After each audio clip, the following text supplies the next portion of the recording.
Hey, who you gonna call?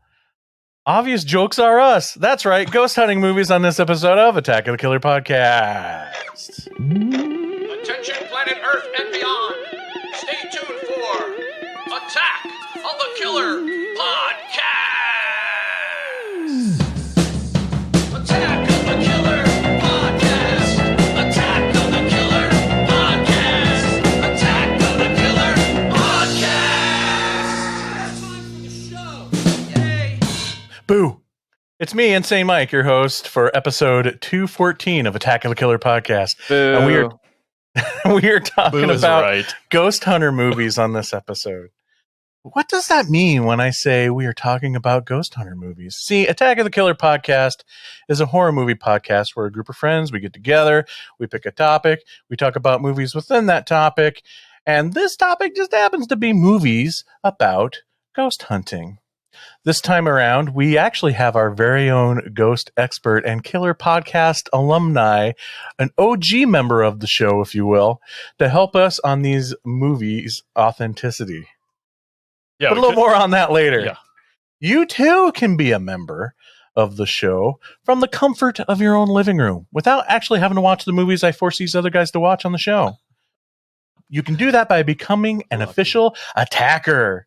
You just go to our website, jointheattackers.com, and you get so much more Attack of the Killer Podcast in your life than just the normal show. You can get bonus episodes, videos, and more just by going to jointheattackers.com. Well, there's a little more to do than that, but you can start by going to jointheattackers.com. And now it's time to introduce you to these attackers, the podcast crew. He was playing football with a bunch of ghosts around the holidays, and he scored the winning goal because the ghost of Christmas passed. Tad Good, everybody! Boo. Oh my gosh. He tried telling everyone he wasn't a ghost, but everyone knew he was lying because they could see right through him. Jason Bollinger. Oh, hey, what's up, everybody? Just a quick word. I just want to tell everyone we got a brand new website. Please stop over there and check out the tab for the contest. We're running a contest this summer. Woo! A lot of really cool, fun prizes. Yeah. And you can also follow us on Twitter at AOTKP, Instagram, Facebook, YouTube at Attack of the Killer Podcast. Thanks for listening, everybody. Next up, he forgot to pay his exorcist, so his house got repossessed. Andy Wassum. Oh my Boo. god. Damn it. Hi. And one of the OG members of the show and head of Iowa Paranormal. He's doing an investigation this weekend at a haunted bar because of all the booze. Stephen Flyboy Tracy. Oh my gosh. But really, I am so happy to be back. Thanks for lifting the restraining order. All right, you want to tell the folks at home a little bit about Iowa Paranormal? Get things started? Yes, Iowa Paranormal. Go to iaparanormal.com. My wife and I started the group back in 2008. So we're 12 years strong right now. And we investigate private homes, businesses, anything and everything all around Iowa. We have done jails, movie theaters, army barracks, everything. So check us out. Nice. All right, so this show is sponsored by the fine folks at Shudder, the online streaming service that puts the scares on your screens and not in your wallet. Shudder has hundreds of hours of classic horror movies, to newer films, to original content, and so much more. It's the best thing to happen to horror since Jason first put on his hockey mask. Don't just take our word for it, or my horrible online advertising classes. Find out for yourself. Go to Shudder.com, and if you act now, you can get your first month free thanks to us here at Attack of the Killer Podcast. I know you're saying, no way, but it's true. Just enter our promo code AOTKP and get a full month of Shudder for free. That promo code again is AOTKP. Shudder. It's better than anal fishers. I think I'm going to cancel those online advertising classes. You might. Okay, while I'm doing that, I'm going to turn it over to Tad for what we watched.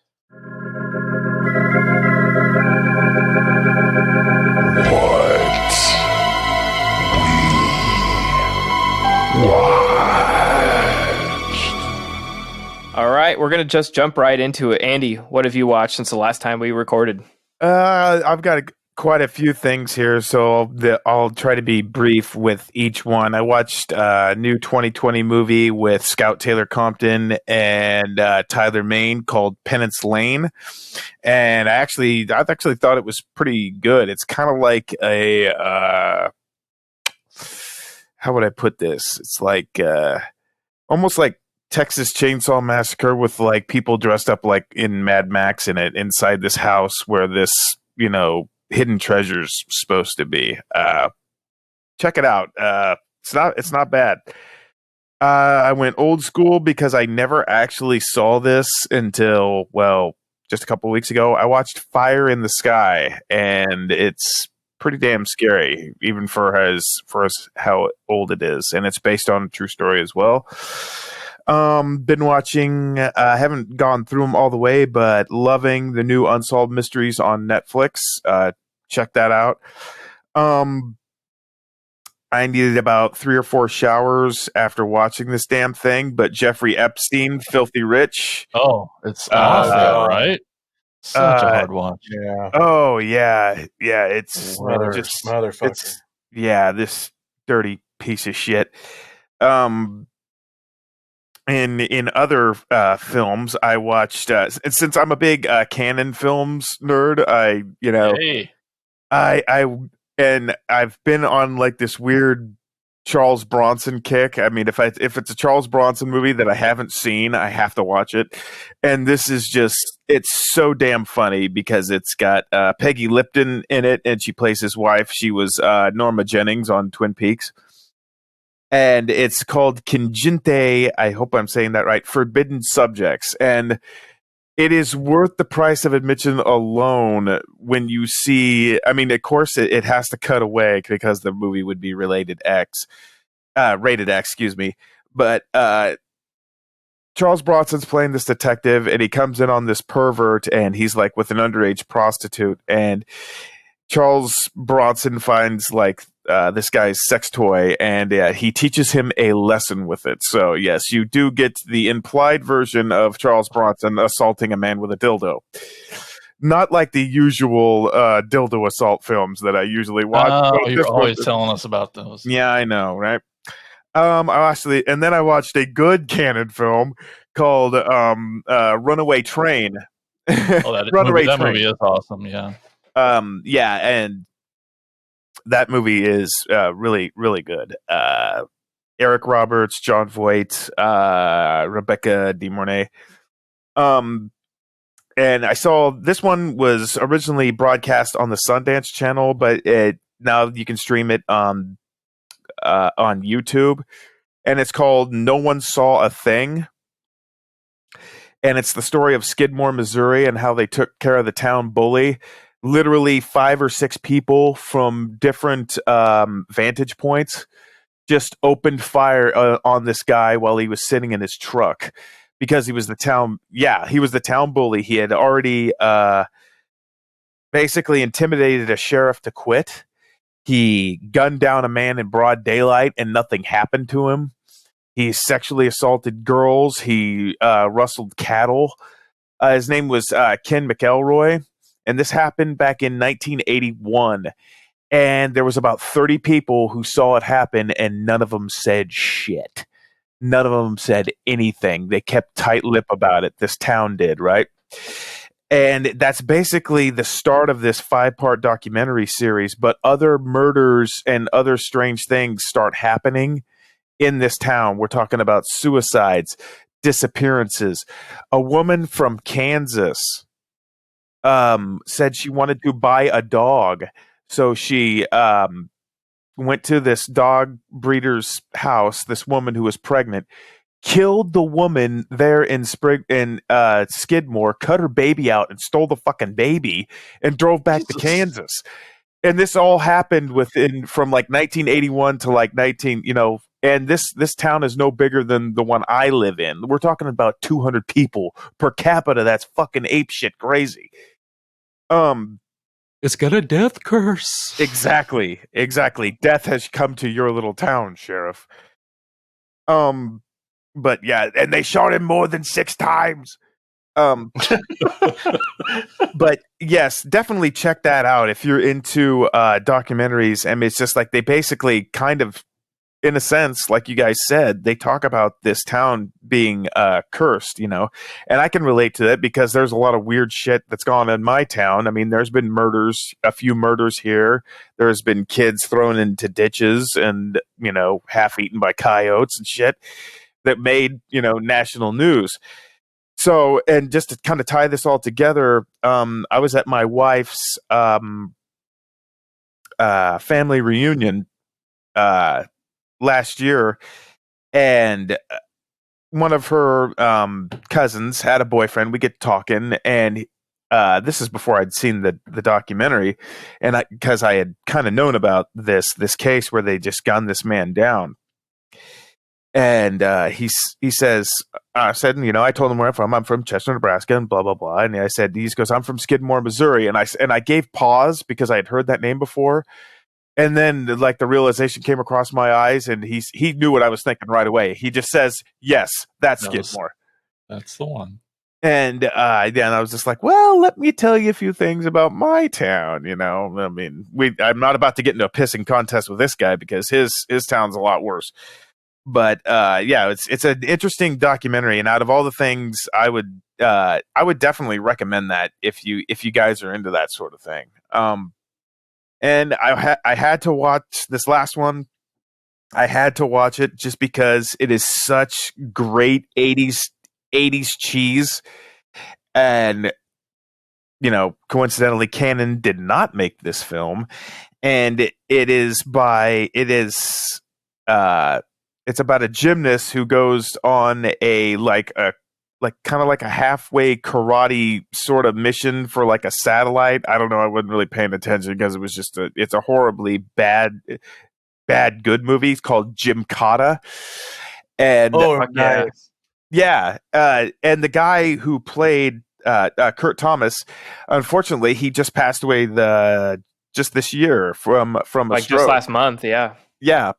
And yeah, I was entertained by it. It's kind of like a weird, almost like a sword and sorcery, like, and the guys are dressed kind of like ninjas, and just it's got to be seen to believed. There's a scene where there's a pommel horse in the middle of town for no reason, and he's using it to kick people's asses. He's doing like, he's just spinning around and kicking. It's clearly they tried to push a guy who has never acted and done anything outside of gymnastics to make him an action star, and it does not work.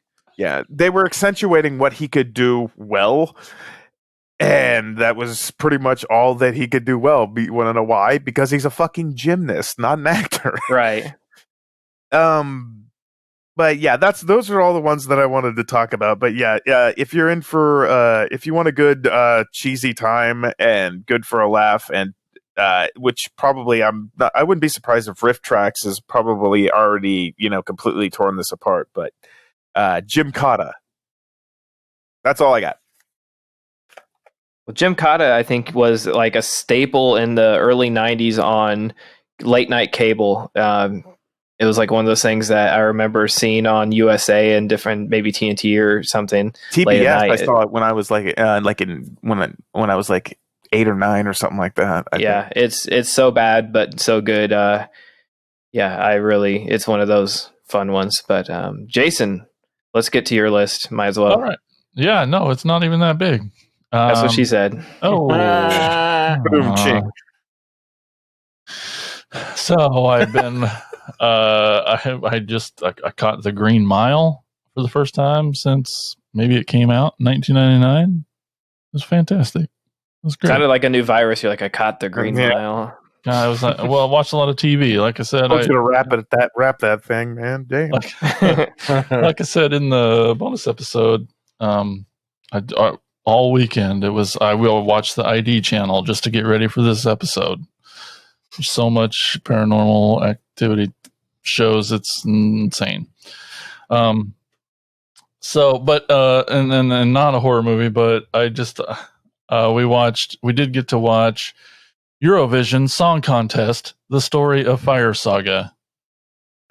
with Will Ferrell and Rachel McAdams. I want to see Dude, that. I mean, you look at the cover and you look at it and you're like, this could be bad, but no, it was amazing. It was so funny. It's directed by David Dobkin, who did Wedding Crashers, one of our favorite comedies of all time. Yeah.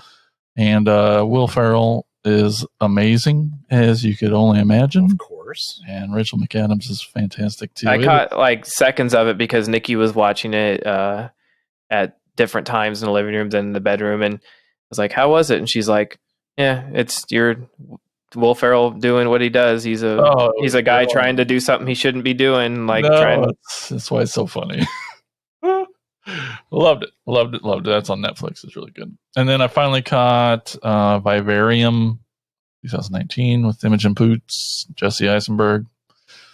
That's a bummer, right? Yeah, it's good, but it's such a bummer. Yeah, it was a rough watch. It was great. I mean, because I knew it was pretty much going to happen, but Tina had no idea. And like the second they drive into the community where every house and yard looks exactly the same, she's just, I think I got another bruise. Like, if you ever took me to a place like that, like, no. And I'm like, yeah, just keep watching. And no, I really liked it. I felt like some people were let down and stuff, but I thought it was crazy. I thought it was a really great Twilight Zone episode. It was awesome and fucking nuts. But I love Jesse Eisenberg. I'd watch anything he's in. And then lastly, I watched for the first time in 100 years, I finally watched the first season of Twin Peaks. Yeah. Woo! And I mean, specifically the pilot episode was challenged upon Mike and I for this first time podcast. I don't know if y'all have heard of it yet, but it's a pretty cool podcast where you watch something for the first time and you talk it over with the host. And Mike and I had never seen Twin Peaks at all, ever, since it came out. And it's been great. And I'm itching to kick off season 2 and get that watched too. But I did like it. I feel kind of bad for having put it off for all those 100 years. Well, now I can share all the memes. You're just going to get like a flood of memes. Anyway, yeah, that's all I'm really trying to say. Check out First Time Podcast. It's brand new on the PFPN. Keep an eye out there for it. Yeah, we're recording an episode about Jim Cotta soon, actually. So Really? Oh, yeah. I do. Did I inspire that? No, actually, I have two friends who I watch fighting with, like UFC a lot. And mixed martial arts, and we were trying to find I was trying to find a movie that neither of them had seen, and like they're thinking of like fight movies, like like Bloodsport or whatever, and I'm like, you've seen all those, and I'm like, have you guys seen Jim Cotta? And they're like, I never heard of it. I'm like, oh, this is like the raddest fight movie of all time. I'm totally gonna ruin their night.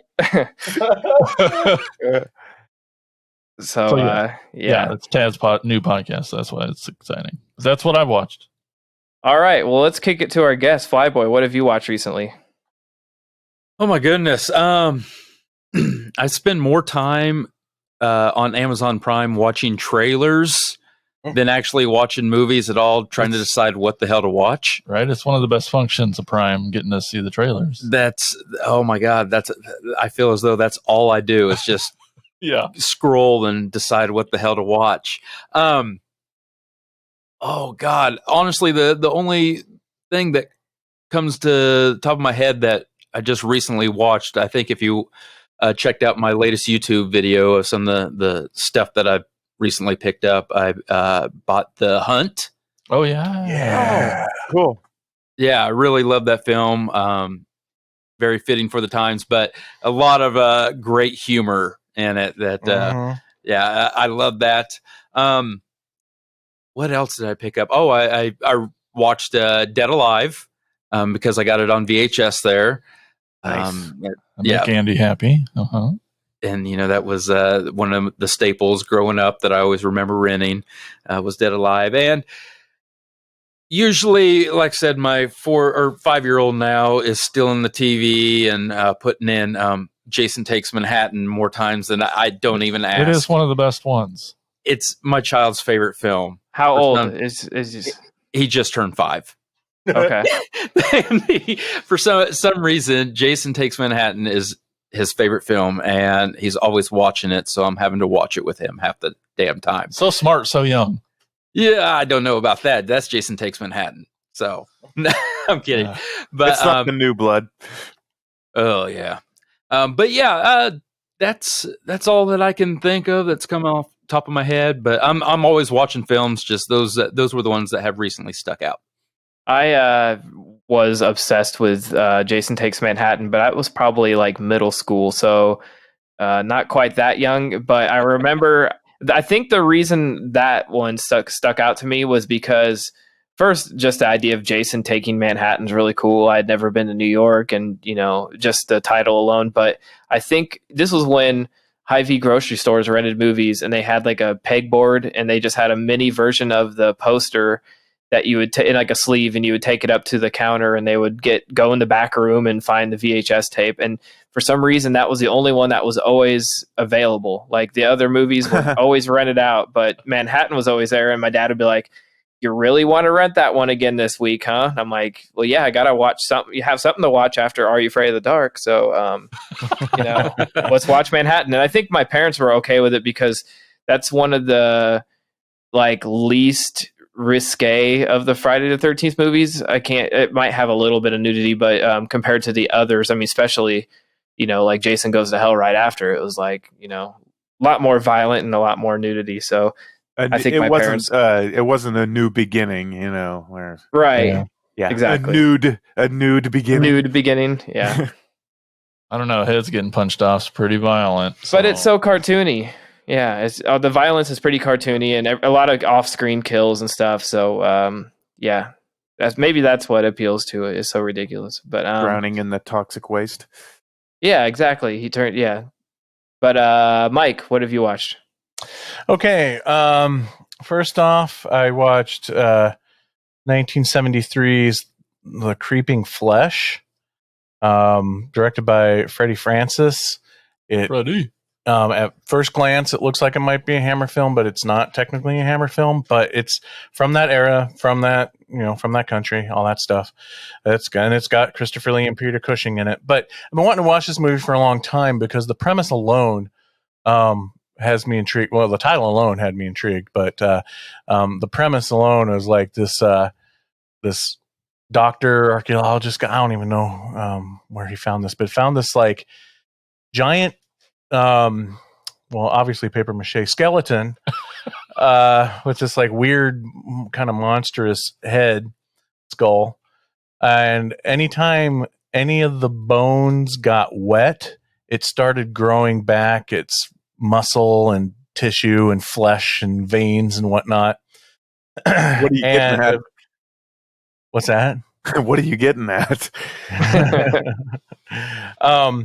And eventually, like this rival doctor who is, because Peter Cushing, he's like a medical doctor or whatever, and then Christopher Lee is this like psychiatrist or whatever, that basically keeps all of his mental patients in like these prison cells in this basement, and he's obviously not a good guy.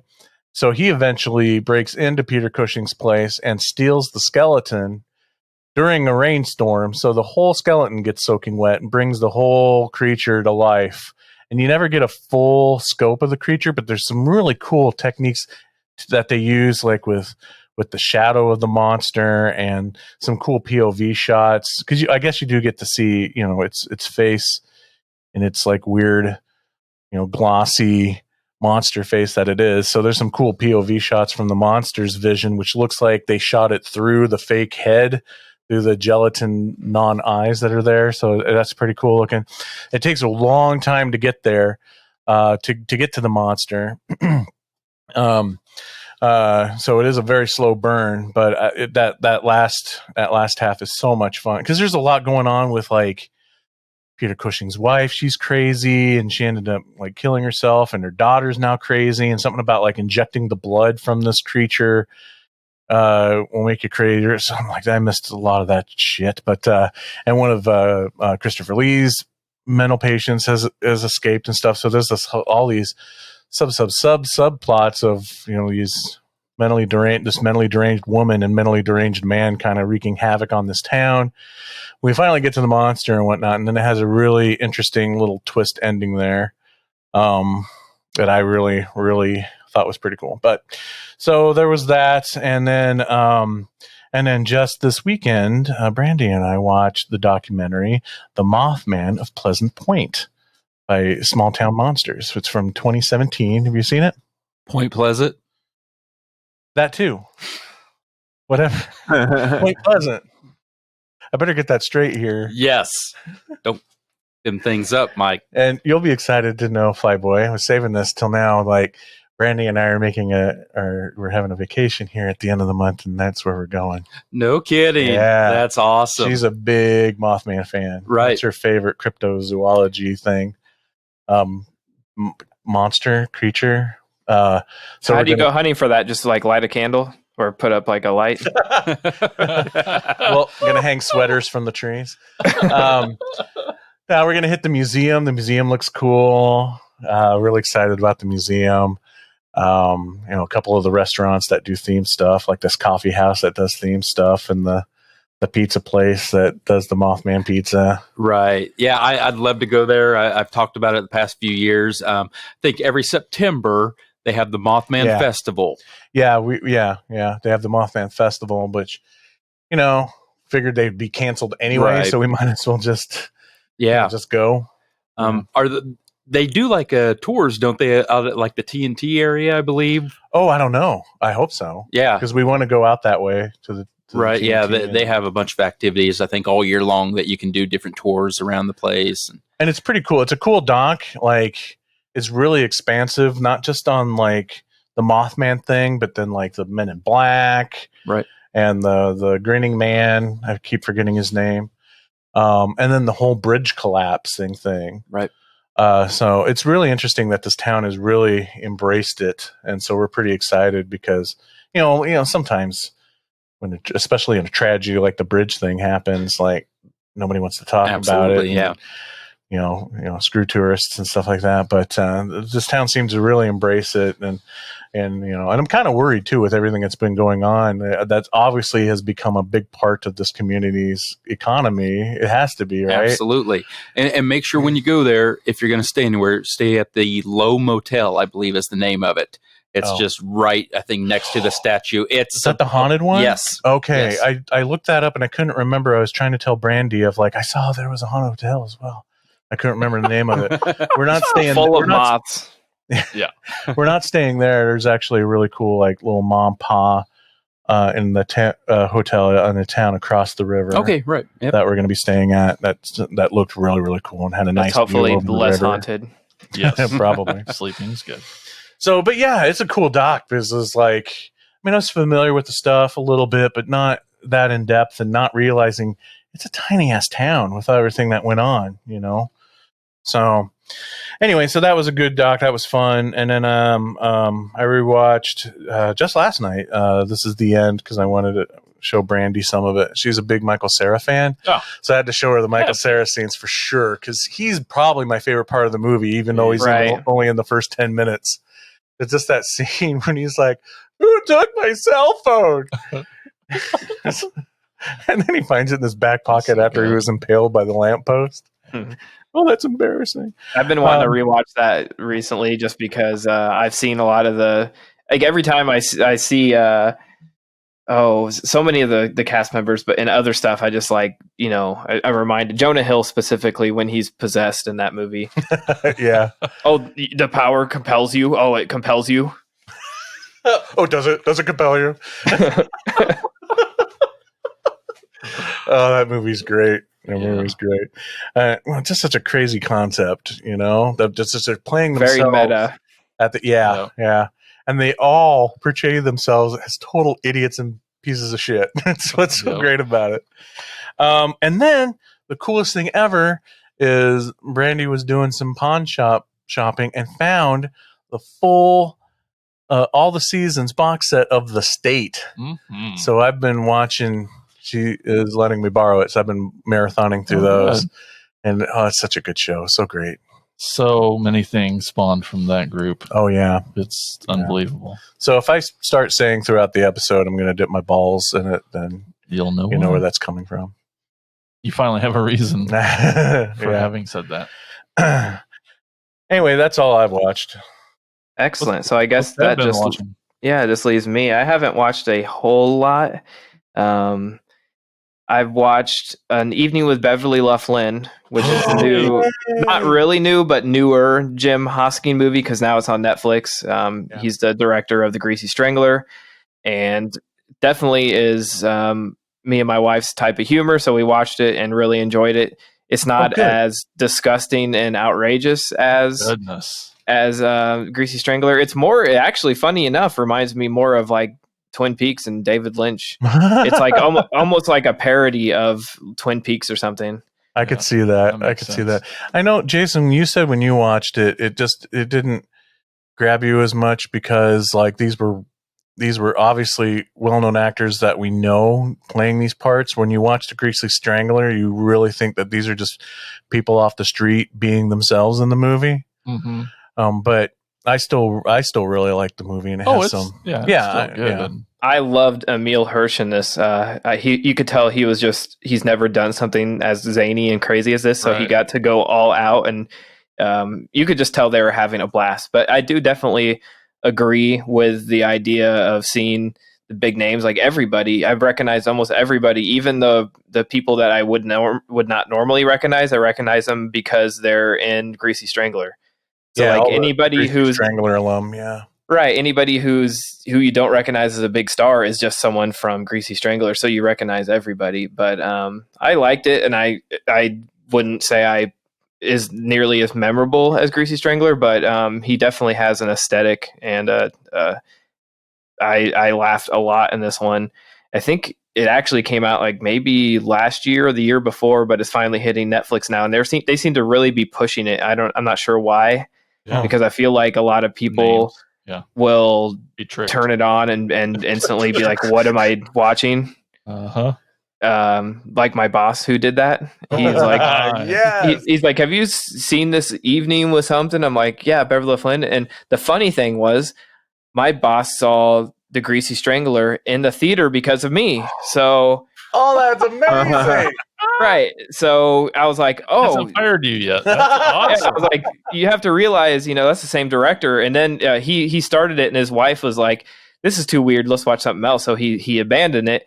And then I told him it was the same director's Greasy Strangler. So he waited till she went to sleep and watched it later, cool, and cool. enjoyed it quite a bit. Nice. So your yeah. boss actually appreciated the Greasy something Strangler. cool. That's Oh cool. yes, yeah. Everybody who comes to my I did it at one of my birthday parties, as you know, and I think anybody who comes to one of those knows what they're in for. If you don't like that kind of weird shit, then you're probably just going to stay home, or just not come. So, he has a twisted sense of humor like I do, so he You need to enjoyed see that. it, Flyboy, The Greasy Strangler. Yes, you do. I've seen the little cover of it, but The cover that's does as far not do it as I've justice. gotten. I haven't watch seen it. it either.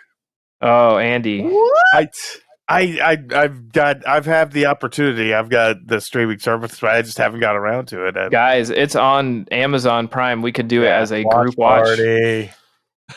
Oh my goodness. I rewatched. Yes. Speaking of, I rewatched The Greasy Strangler Friday night for the podcast. I had Awesome. Emily and Jennifer from Beauty and the Screams podcast on the Prescribed Films Podcast Network. They watched it for the first time, and we talked about it last night. We had a whole lot to say. They had a whole lot to say about it, but they're still friends with me, so that's a good sign. Yeah. Most, you have to be careful who you introduce that that's movie true. to. That's true. Yeah, for sure. I think Jason talked about this one maybe last time. Palm Springs. Did you talk about that one? No, I almost watched it this weekend.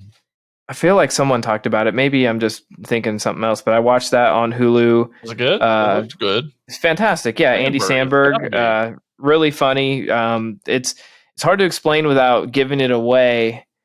so I won't. But it is sort of, you could call it a romantic comedy, more of a straight comedy, but the story is led by a romance, but it's definitely not a chick flick or a typical rom-com. There's a big twist in the movie that you get right away, but you sort of unpack it and figure out how it's happening. But I highly recommend it. It's playing in some drive-thrus too. It's playing at the Bluegrass Drive-In. I sort of wish I hadn't seen it on Hulu, because right after we watched it on Hulu, I saw it popped up the next week. I'm like, oh, I would have been able to experience it on the big screen. But I highly recommend it. It's really cool. A lot of people are putting it at the top of their list for this year, which doesn't mean much because there's been like 6 movies. But mostly have just been watching stuff for the podcast. I watched Death Wish 3 with Nikki on Saturday night, which is for the podcast. I've slowly, we're getting our way through the franchise, and we are doing it 2 at a time for the podcast. And she saw the first 2 and was like, okay, these are cool movies. Like, I'm enjoying them, and I'm like, just wait till we get to the 3rd one when he has a fucking bazooka. He uses a missile launcher and a machine gun, and and Cannon took over. So she's on that one. Yep. And that was a blast as always. No pun intended. God. That I could go on and on about how great Death Wish 3 is, how much of a shitstorm of just entertainment that movie is. Yeah, I think she was definitely surprised in the jump that it took from 2 to 3. You can definitely tell. Yeah, and I love how at and I'm spoiler alert. I love how at the end, once the head bad guy dies, I think the gang members must have had that. He was the it's head killing the head vampire. Exactly, that's what I'm saying. They killed the dissipate. Vampire. Yeah, they're just okay, he's dead. Okay, we'll just leave. Back to our normal lives. Yeah. No more face paint. No more gangs. I guess we'll just go get jobs now. Yeah, and he had a double mohawk. He looked like Hawk from the Road Warriors, and then he had a red stripe in it or something. I was like, I don't know what the. Yeah, he had a stripe shaved straight down the middle of his head. What would you call that? The opposite of a mohawk. I don't even know what you'd call that. Like a bizarro mohawk, but he's the least intimidating baddie. Right after what's his name from Commando? That's not at all Bennett. Oh, David Patrick Kelly, who is also in Twin Peaks. Yeah. So Death Wish 3. I watched The Vast of Night on Prime, which I absolutely loved. I think you mentioned that last time, right? Yes, I freaking love it. One of my it's streaming on Prime. It's an Amazon Studios production. It is on there in 4K, so it's gorgeous, and the way it was shot is so cool and unique. And there's almost nothing but dialogue the whole movie, but it had us on the edge of our seat. Just a cool, lovely little movie. You don't get simple movies like that anymore. And I just absolutely adore it. So I'm just going to keep pushing it to people. It's called The Vast of Night, and you'll see it on Prime. And then one last one on the Night Flight app. I watched a documentary called Brian Wilson Songwriter, 1962 to 1969. I was not aware this is part 1 of 3. It's an hour and 45 minutes, and it just covers 5 years of his career. So, or I guess 7 years of his career. And it's very good, but I was left wanting more. So I'm hoping that the other parts are on there or somewhere to find. But I only recommend that if you're a diehard or really want to learn about this man, because like I said, it's an hour and 45 minutes and it's part 1 of 3. So a lot of cool stuff on that app, and anytime Beach Boys or Brian Wilson stuff pops up that I haven't seen, I got to watch it. So that's what I watched. Very nice. Okay, so it is time to talk about our film. Oh, wait, this just in. It's Insane Games!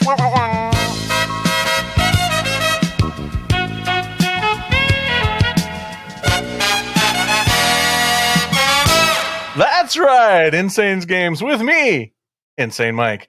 Okay, we're going to do, I think we've played this game before, at actors' Oh my filmographies. gosh. Okay. So this is a round table game where we'll start. How did we do this last time? Did we end up mixing it up? But just don't go back to the. Yeah. Oh, what do you mean mixing it up?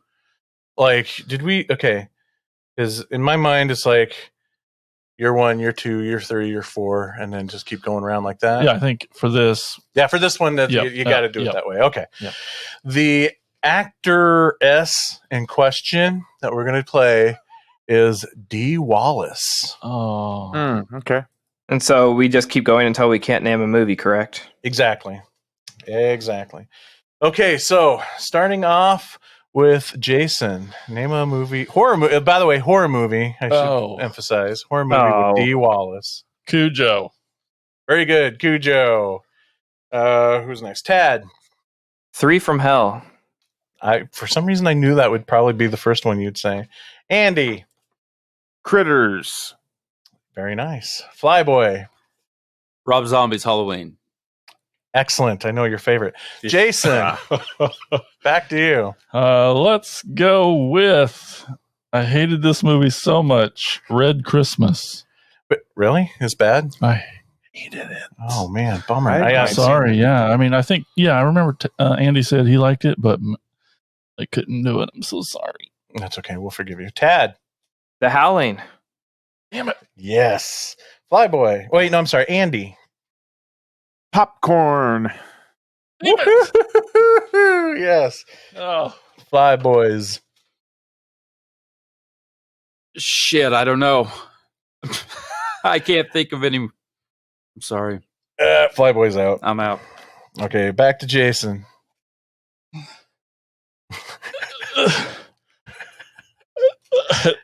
At least I'm not first out. That's all that matters. You're out? I'm out. Oh, it's down to the Oh, nitty dang gritty. it. Tadford.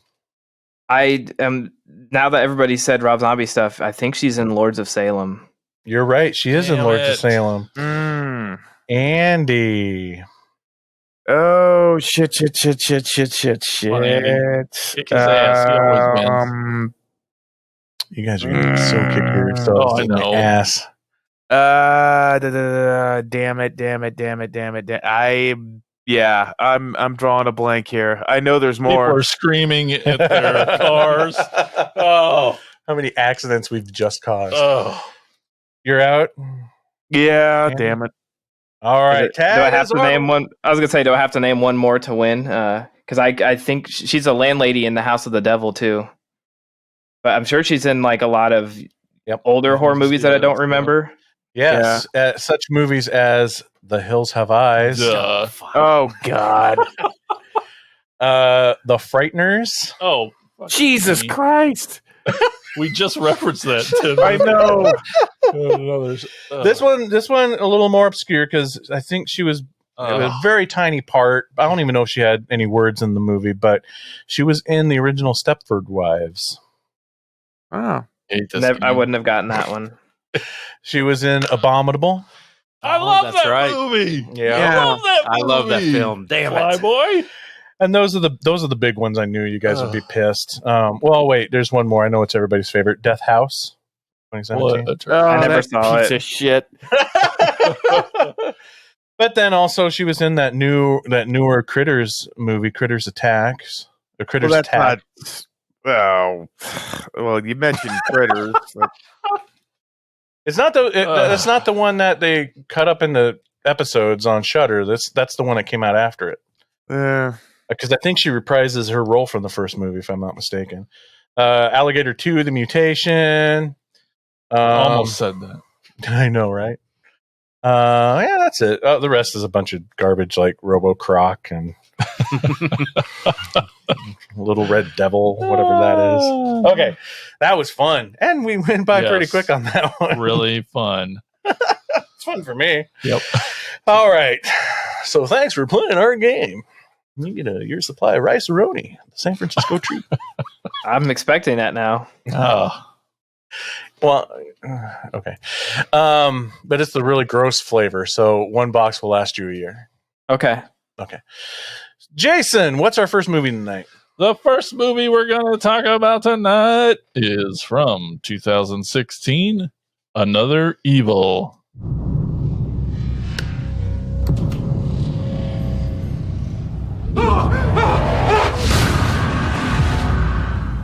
My house is haunted.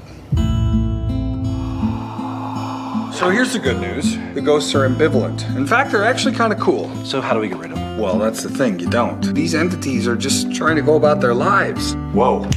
You need a cleansing. You want one too? Second one's 50% off. He said you should just live with it like it's no big deal. I don't know what the hell to do about it. We will fix this problem. There's this guy. It's just a straight up ghost assassin. We need to initiate a plan of complete and total execution. He'll just look around, tell us what he thinks, and then we can make an informed decision. Are you kidding me, dude? Is that stuff gonna stay in the wood? No, it's just tap water. I catch ghosts in my boxes, and they're trapped forever like rats. The outer 2 boxes have been triple blessed, but the middle box, Mama Bear, cursed by a priest. I didn't know that priests did curses. Most won't. Not a lot, but they're out there. You know, I was thinking maybe we go downtown and do something. Maybe go to a store or go hiking.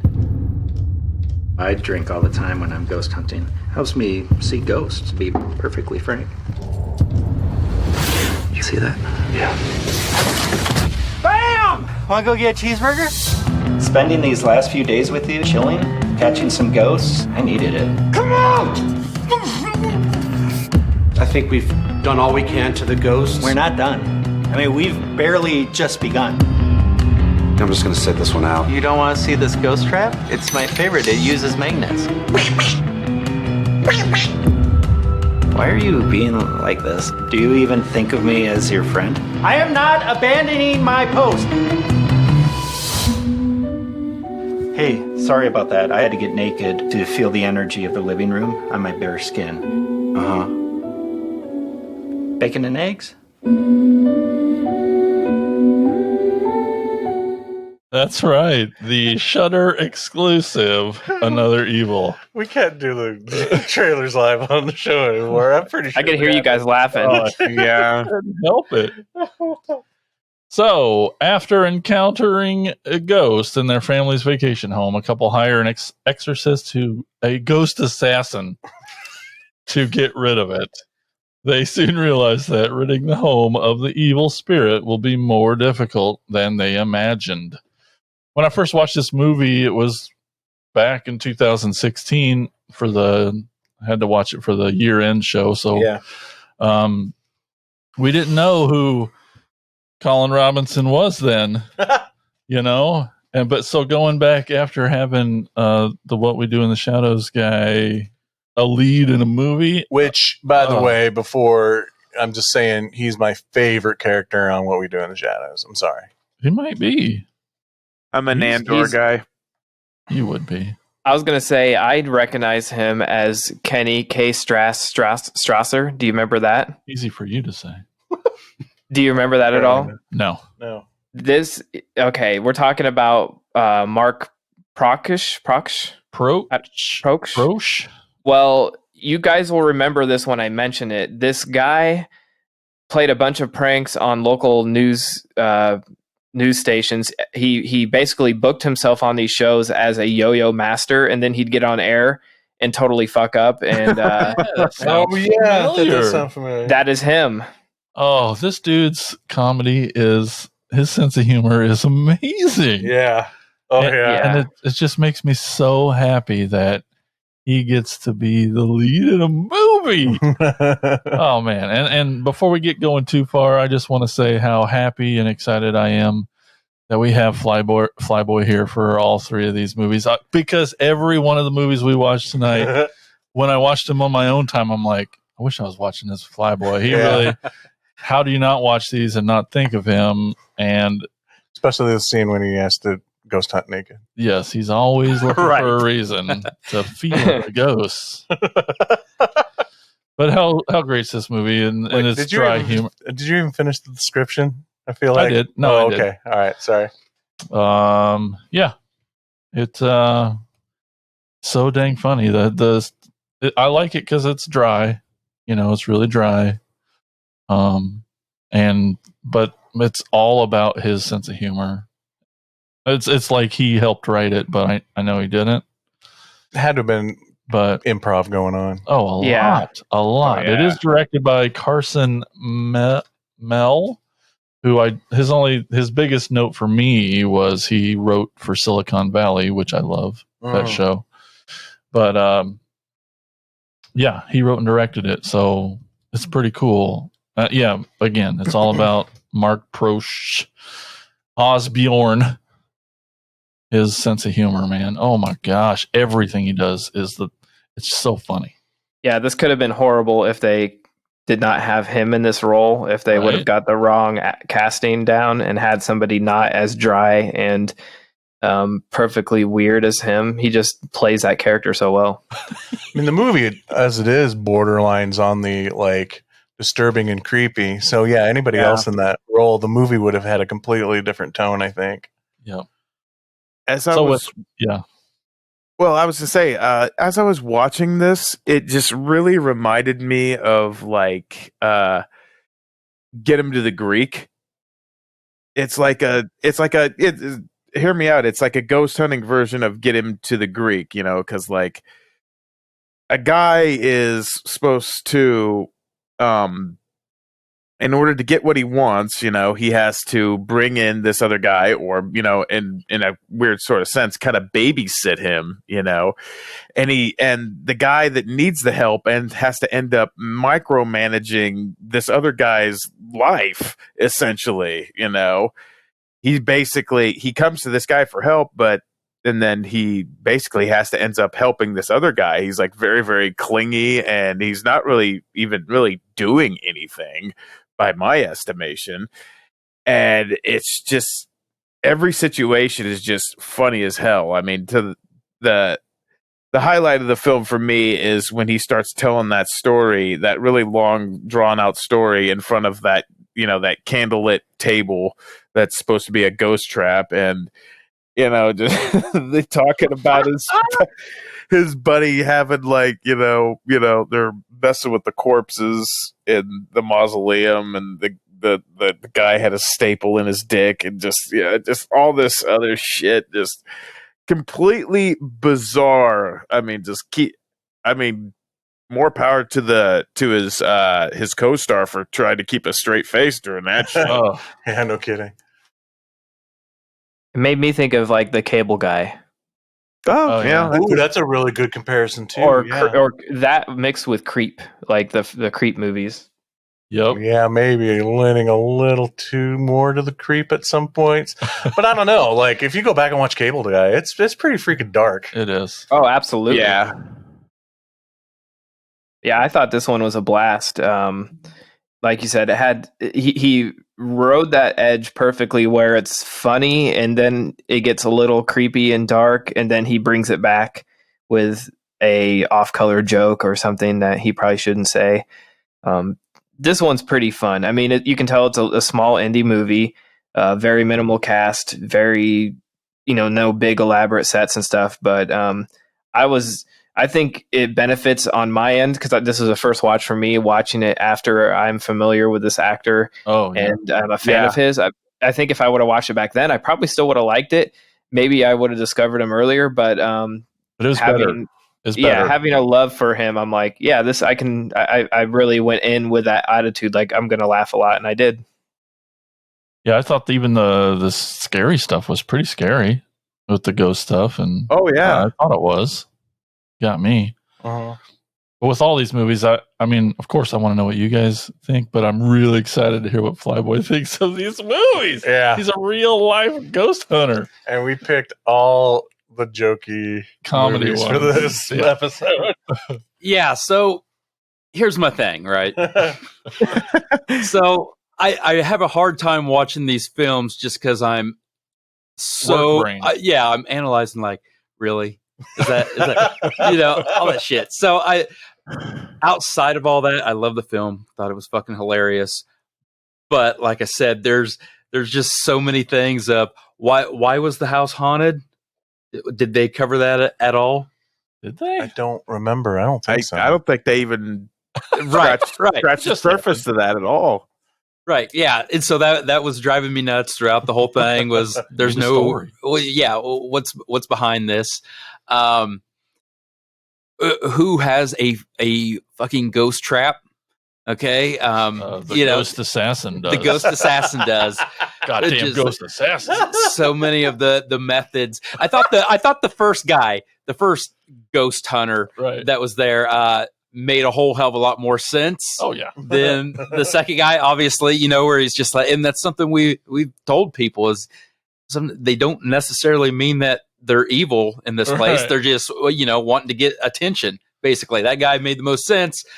But that's just the problem is I'm looking at this from an actual paranormal investigator standpoint on a lot of these films. Like, can this really happen? Why is this person acting this way?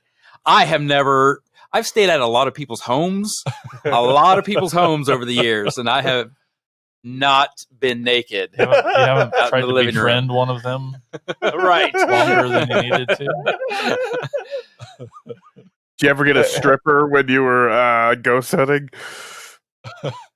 Oh, he's thinking. No. Nope. There's a long pause there. Very.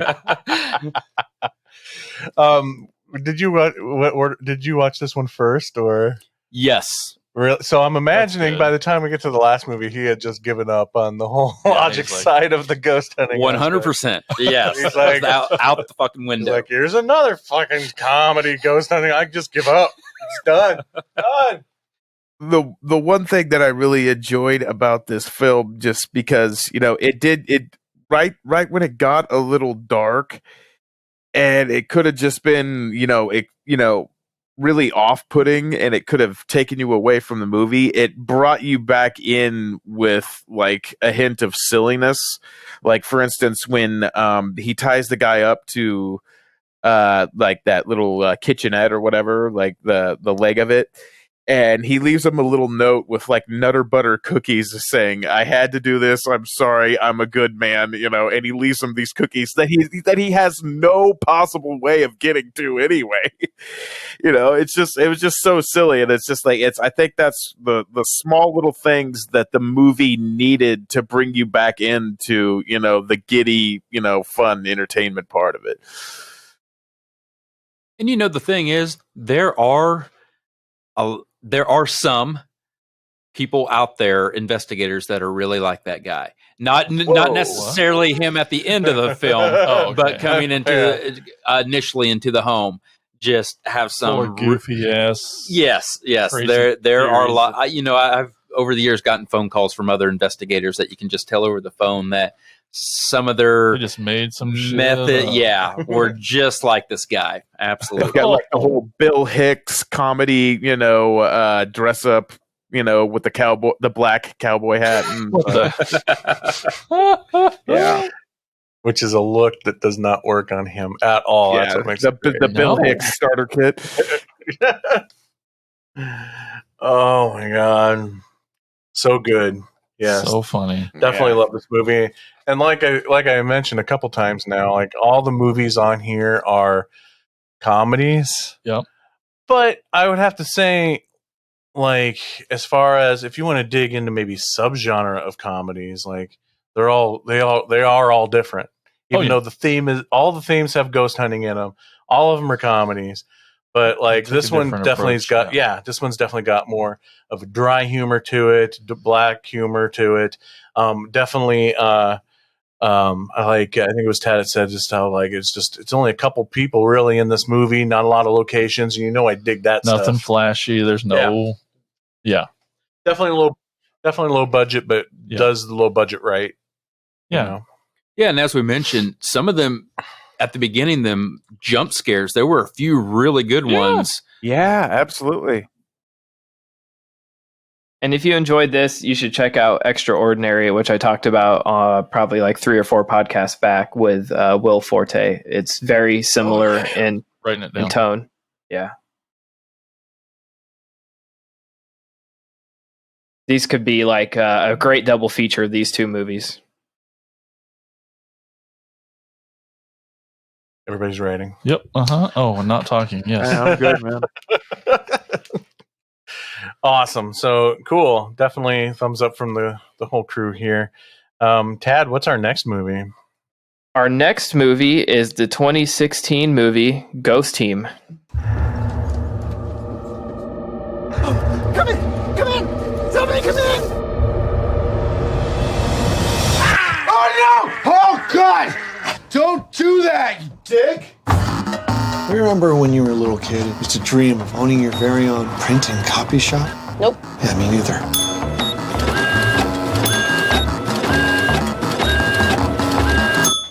Thank you. This guy came into my shop today. I have a broken down old barn. It's probably haunted. Say haunted? It's just very, very creepy. If we could document some ghost activity, we can actually do something with our lives. I'm in. They have a tech specialist guy. Well, that's what we need. He's a genius. We don't have night vision goggles per se, but I do have 2 digital cameras with night vision settings. I duct taped them to a baseball helmet. Get on the ground! We're putting together this little team, and you're obviously tough. All right, I'll do it. Rather not see civilians get hurt on my watch. You're a civilian, though, because that badge is plastic and you work in a mall. With any luck, tomorrow morning, I'll found some ghosts. Yes! We've been catching EMF spikes all night long, but no source. Did you die in this room? We need to open up a line of communication with them. If there are any spirits present, let them make themselves known. You've angered us! I don't think we're welcomed here. Has anybody been in the barn since Stan and I were here? Look. Go. This is our chance, go. What was that? There's a face. Get out of here. We got a face.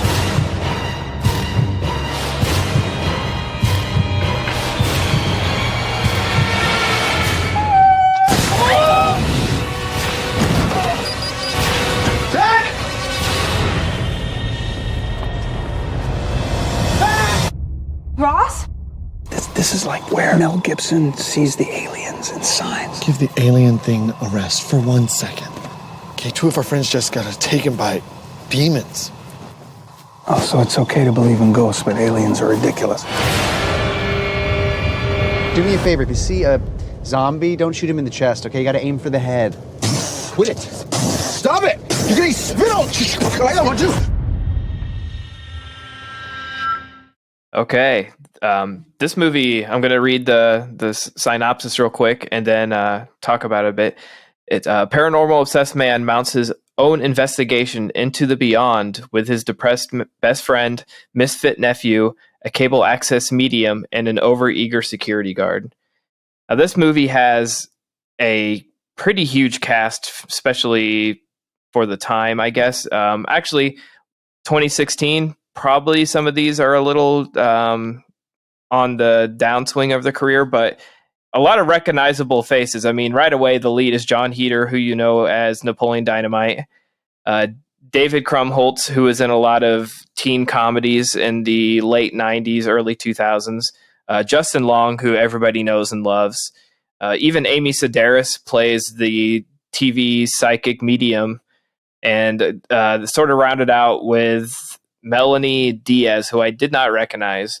But this movie is pretty much, I don't know, just your typical teen straight-laced comedy. Everybody sort of plays a stereotypical role. You have the Justin Long playing the security guard who thinks he's a cop. Heder, who owns his own print shop, which hit a little too close to home, but he's upset. He's obsessed with paranormal stuff, so he gets this idea because a customer comes in and wants to get some copies made. Talks about his haunted barn. They decide to put this team together. He brings in a girl he clearly has a crush on, which is Ellie.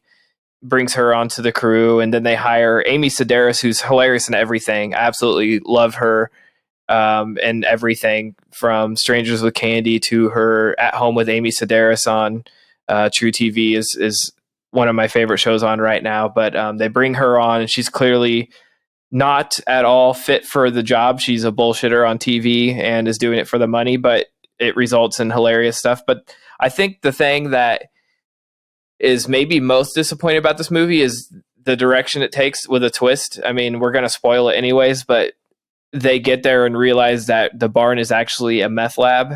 And one by one, the workers in the meth lab are sort of taking these guys captive as they're trying to conduct their ghost hunt. And of course, the group of misfits joins together and defeat the bad guys and blow up the meth house and get away at the end. Pretty paint by the numbers, especially for this big of cast. I'm surprised to see some of the names in this. It wasn't bad necessarily. It just didn't stand out to me. It felt very, it felt straight down the line, like not great, not bad, just there. I see what you mean by that. Because, I've actually seen this before and I totally forgot I had seen it until rewatching it. I'm like, holy crap, I've seen this How'd before. you do that? Well, the weirdest part is like I made no association with any of the people that were in this movie from the first time I ever saw it. I had to have known who these people were back then, for crying out loud. But watching this time, I'm like, oh yeah, this happens. And then this happens. And then this the fact that you didn't remember you saw it says a lot to me. I mean, well, I still think it's very funny, but I also understand where you're coming from in the fact that, like, both times I watched this movie, I had the thought of, like, okay, this is obviously a lower budget movie again. That feels like it's probably somebody's passion project who I'm, like, questioning what why are you so passionate about this idea? You know what I mean? Does that make sense? Yeah, it had some things I thought definitely were funny. They, sort of poke fun at the whole ghost hunter thing with, they're watching a ghost hunter show on TV, and I think they actually have a few famous ghost hunters on the real ghost hunter guy. The two ghost hunter guys, weren't they? Yeah, Jason Hawes and Steve Gonsalves from the original Ghost Hunters. Yeah, TV that blew show. me away. That they got a cameo in there. Which, if Only I may, I have to interject, if I may. So I think Jason and Steve had some input into the film. Oh, because if you see some of the equipment, like a FLIR thermal imaging camera, an EMF meter, some of the terminology they were using in the film is only stuff that, like, a lot of paranormal investigators that have done this a while use. So I can just about guarantee that they did, I don't know, is it the right term, consulting on the film and kind of gave some of that knowledge and that equipment. I mean, I guarantee it they did. But yeah, I was so disappointed in this film. Oh no. There's so many things. You love John Heater. I like that they like little jokes, like, they're watching on TV and they're like, they have sweet jackets, so they're making a list of things they need, and they're like, sweet jackets, and then he gets like the shitty t-shirts that, they're like bright yellow, and it's that's part of it. It's the same thing in ghost hunting and bands. Like you a lot of people will start a band because they want to have a band t-shirt with their band's name on it. You know what I mean? Like, you jump the gun. You want the sweet jackets. So, I thought that kind of stuff was funny. This is a movie that is saved by the cast. A very talented, funny cast. Amy Sedaris, who, yes, I love her, and I really, really liked her in this movie because usually, with like Strangers with Candy and whatnot, her comedy is more outrageous and outspoken. Oh yeah, and absolutely. Here she's a lot more subdued. But even just little mannerisms she would do in this movie, I thought were hysterical. Mm-hmm. Like moments where I thought she was like tweaking or something like that, eyes going crazy and stuff. Yeah, exactly. And of course, and just the whole that whole scene where they're trying to recruit her, and John the whole time's like, "But you already know what we're doing," and she's just trying to process it and play along. Such a great scene. But and I have always been a huge Justin Long fan. Oh yeah, and me too. Even though I feel like everybody knows he's good at comedy, I still feel like he's so underused in comedy. Because I think he is hilarious. He's a very and this proves it. His character in this, I could just watch. I almost feel like he was a little underused. I feel like there was more going on with that character off camera that I wanted to see, especially the back and forth between him and the equipment guy. But just the whole time he's just mouth breathing and just trying to be takes himself so seriously. Yeah. Have you seen the Sasquatch Gang before? No. I think it's from 2006, and it's a comedy with Justin Long, and I and someone else. Maybe I don't think Heater's in it, but someone Carl else. Weathers in that, isn't he? I think so. And it's he plays like this sort of trashy dude with a mullet, and they're obsessed with finding Bigfoot, and he is fucking hilarious in that. Like, and he saves that movie too. It's really dumb, just like this, but if didn't have him in it, it would not at all be funny. But he just brings it. Yeah, Sasquatch is in the title, so Flyboy's seen it. Of course. I just feel like Justin Long is, I feel like when he is allowed, he just builds his own character in these comedies.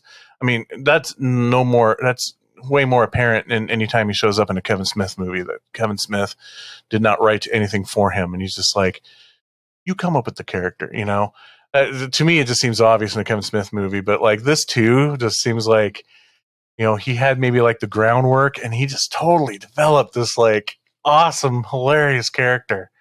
But even like David Krumholtz, I think, love him. Well, I love him too. And actually, I liked him the best in this. It's frustrating for me because Brandon and I were just watching This Is the End, and he shows up on screen. I'm trying to explain to her who he is and what he's been in, and I couldn't think of any. I just drew a blank. Yeah. The only thing I could think of is like that guy. Yeah. So now I kind of wish I would have brought this up. I don't even know why I didn't even think of this. Things I hate about you. Don't remember this movie. Apparently, I keep forgetting it. But yeah, his whole characterization of just being like just uber depressed all the time. Yeah.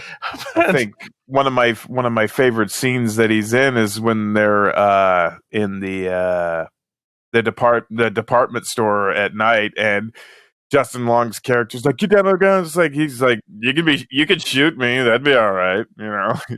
He's so nonchalant about it. He's like, "Fuck it, shoot me, I don't care." And then the end of that scene, he's just laying on the ground, face down, snoring, isn't he? I think he fell asleep. Oh, did he? Yeah. So funny. Just totally kidding himself about his wife leaving him at the altar, thinking she was abducted by aliens.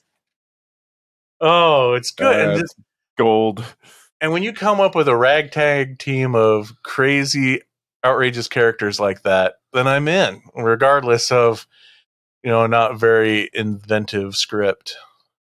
You just give those guys. Love the ensembles. I do, especially when team together, especially when they're colorful characters like that are so and back together. Another big issue I had with it was, did anyone see this barn or this house, whatever it was, out in the field? Other than a later on night shot of maybe some sort of barn, there was no sort of like big dramatic pan away to any sort of. I think it just automatically cut to interior shot or just like a porch of something. Yeah, that could be a budget thing. And from my standpoint, I want to see this place. I want to see what this supposed haunted place looks like. And we did not get that. No. When you have a spiral staircase that leads down and you're going inside of a barn, shouldn't that raise a few eyebrows too? Right? I was just like, that's some pretty ornate shit for a rundown place, but yeah. I like the fact that they keep joking around about killing zombies, and then at the end, all the meth heads that are attacking them, or the people that work in the meth lab, are like moving like they're freaking zombies, extras from a George Romero movie. And Justin Long gets to take them out. He literally takes them down with freaking paintballs. So they're so methed out that they can't stand up. They get taken out by paintballs. Yeah, I agree. I loved it. I thought it was hilarious. Justin Long is 100% my favorite part of this. I mean, every second he's on frame, I'm rolling on the ground laughing. I never get tired of it. He doesn't. And I couldn't, he just got me in this one. I mean, I could get like maybe he got it too much for some people or something, or it became too much, but I couldn't get enough. I loved every frame he was on film, and that freaking haircut he had. Oh, every single thing was amazing. But I have a feeling maybe that haircut was his choice too. Yeah. Oh yeah. I think everything had to be. But I think I guess until you guys started talking, I was just like, yeah, I love it. It was great. But then, I do also. It did remind me that I think maybe at the end of the day, something about it did fall flat.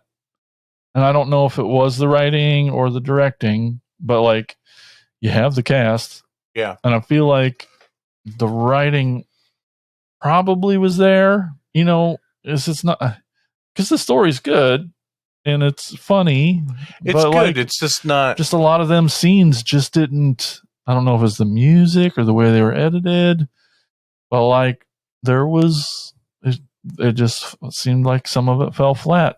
I don't know if maybe they just thought that the twist of it being a meth lab was the key, and they didn't hits think a little it through. too close to home. Yeah. But Which, when that old man comes into the store initially, I thought that was just a really awkward, horrible way of introducing this location. Like, there's things that are just that awkward, whole right? conversation, just the way it flowed, just was really awkward. And I don't know. I didn't get when it cut away from that scene. I didn't know. Did that guy give him permission to go there?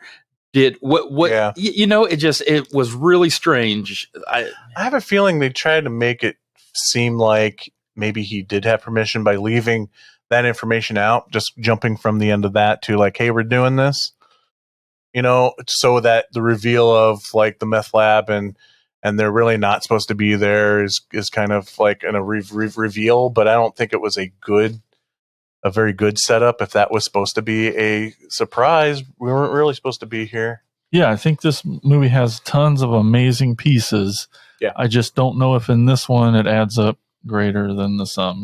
It's too bad because everything's great and I'd watch it again. It's hilarious. I will too in about 4 or 5 years when I forget about it. Yeah, totally. Yeah, and maybe by that time we can bring like a real meth cook onto the show to see if that was like really legit, that whole operation. But I really, really, really thought of Flyboy on this one because it's just small town guy watching a ghost show, and he's like, "Man, I want to do a ghost." And like, this is my friend; he wants to have a ghost show. I want him on the show. Oh, I can absolutely. I want him on the TV show. Yeah, relate. Well, can Flyboy turn in a tape and get on this show? God, and I know how much he loves John Heder, and yes, so I'm like so excited, but I get it too. Yeah, I mean, that's too bad. I'll be honest. Like, I've had them conversations with people where they'll just nonchalant will be some person I won't even know, or I'll hear off to a side conversation about a place being haunted, and I'll instantly butt in and just do what I can to get in that place. Yeah. Yeah. Well, sorry we persuaded you to not like it. No. Like I said, I really like it, and I think there's some really kick-ass comedy in the movie. It's just, maybe as a whole, it's not. I wouldn't grade it as high, but the pieces are hilarious. The Krumholtz or whatever his name. I will say I laughed my ass off there at the end when Justin Long went to lean up against the van and fell in the back of it. Oh my God, that is the best. That's the thing. Go back and watch Dodgeball. Justin Long, I feel like he's probably of this current era one of the best physical comedians out there. Like, that is freaking a seamless gag that he had to have. It's funny as hell, but he had to hit hard somewhere in that van. He just goes to lean on the door, but totally misses it completely because the door's open and just faces it right inside the van. But I also guarantee you that if we all sat down in a room together and watched it, it'd be like top 10 film. Would. So it's tough. It's a weird one, but it's on Hulu, right? Hulu. Yeah. So you should check it out there. It's worth watching. I think it's worth a watch. Definitely worth for sure. watching. I mean, I don't hate it. It didn't do anything new for me. Yeah. Yeah. That's a great way of saying it. Andy, what's our next movie? Our next movie is from 2019, a Shudder original. It is called Dead Detectives.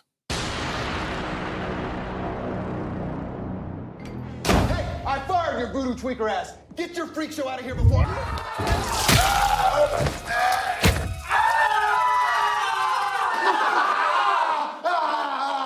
Now that's horror, baby.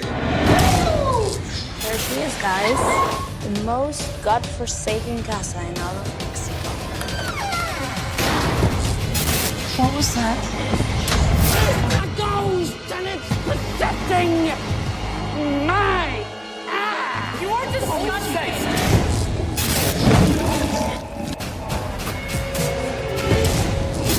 Worst shit pile I've ever seen. What? Should warn you, bro. Made a few modifications.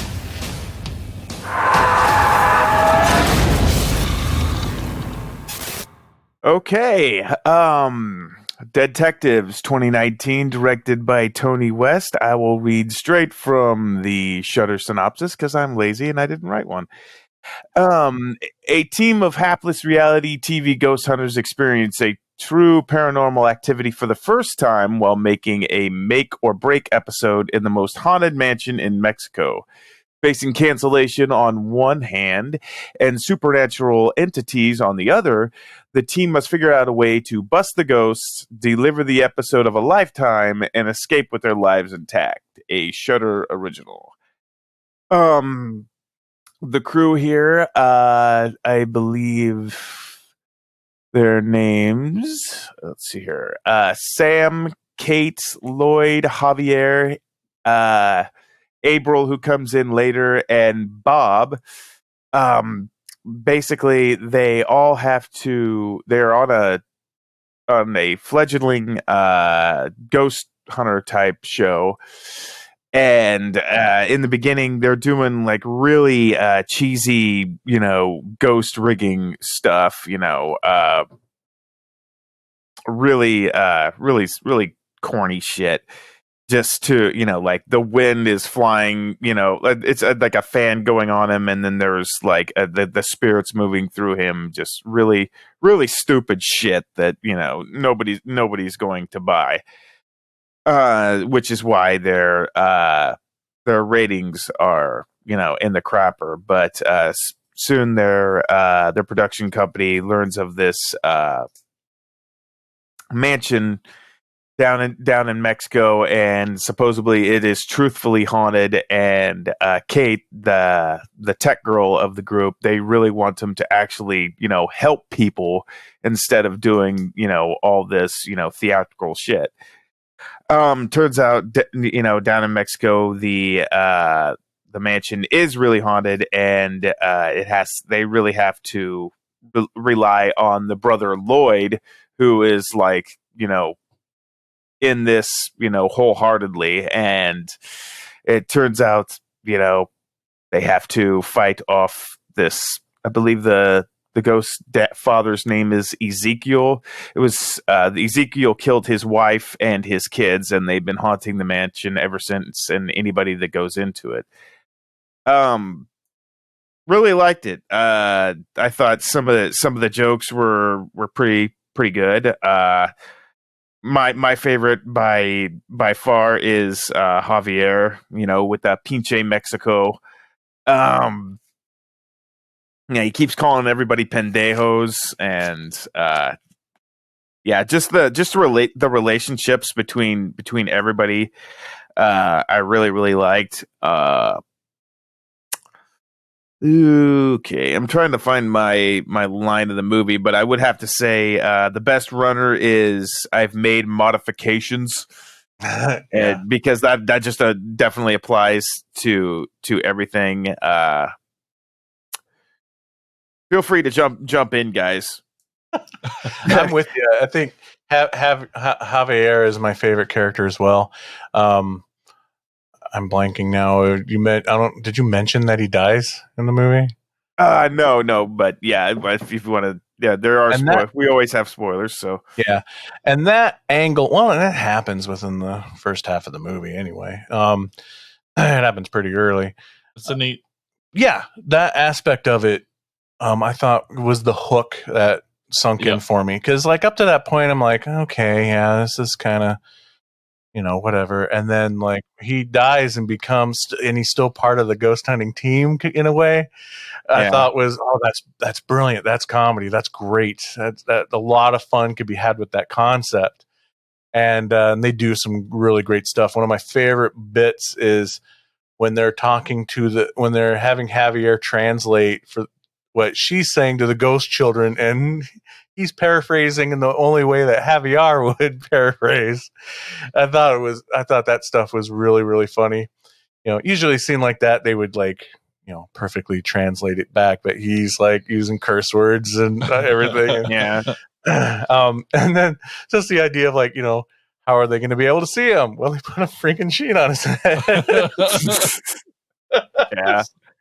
And he knows it. He's like, thanks, guys. I had a few problems because it seems like that April and Bob were just throwaway characters. I would have liked to have seen because they set up Bob like really, really good. Like he'd be this really fun character to take this ride with, and then he just gets axed like way too quick, in my opinion. Like those characters were definitely there for fodder. They were there to be killed and create the tension. I thought April lasted longer than I thought she would. Yeah, I thought she would probably be like the first to go, but I would have liked to have seen a little bit more of Bob. And I almost think like my favorite scene in the movie is when they're in there with the head of the network, and they made it. I think that's probably like my favorite scene. It has nothing to do with the haunted house.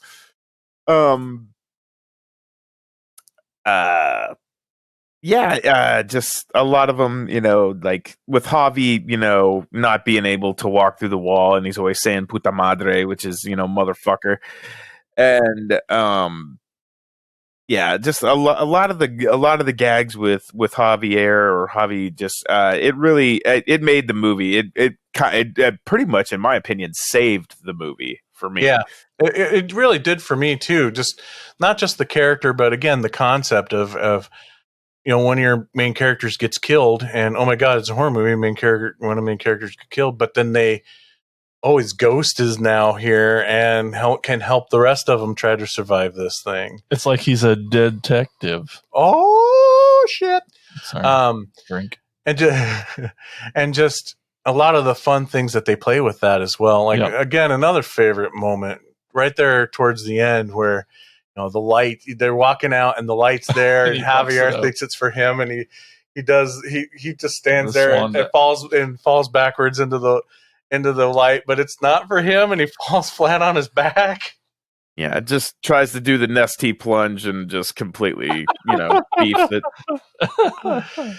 So a lot of great gags like that, and again, I thought it was a fun and original concept that would only work in a comedy, I think, but just having a ghost as part of the ghost team, and like that end scene, I kind of want to see a sequel where Javier is a full-on fledged member of this ghost team.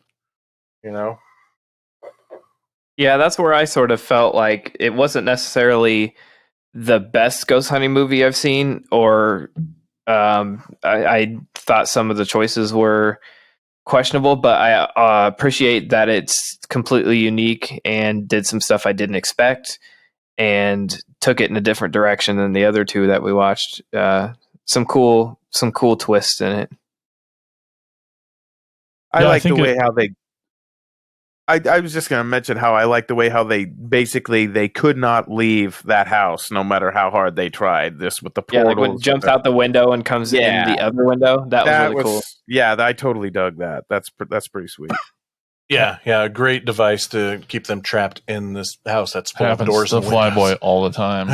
Right, I wish. But I feel like it's the nature of the movie because it starts out as a fake ghost hunting group, obviously, that are trying to pull a fast one. They're trying to do this thing for ratings. It's all based in BS from the beginning. And so what I liked about it is watching it as each scene and each step got more serious. Then I enjoyed it more, and by the time I got to the end, I'm like, oh yeah, they definitely all went through their arcs, and then it turned into the thing that they wanted it to be, and then I loved it. By the end, it just started in such a place that made it tough, but I'm glad that by the end it was great. I'm glad I stuck with it. And I do want to figure out, if you have any old guitar pedals laying around on how to make the walls bleed. Right? Of using a guitar pedal. That was cool.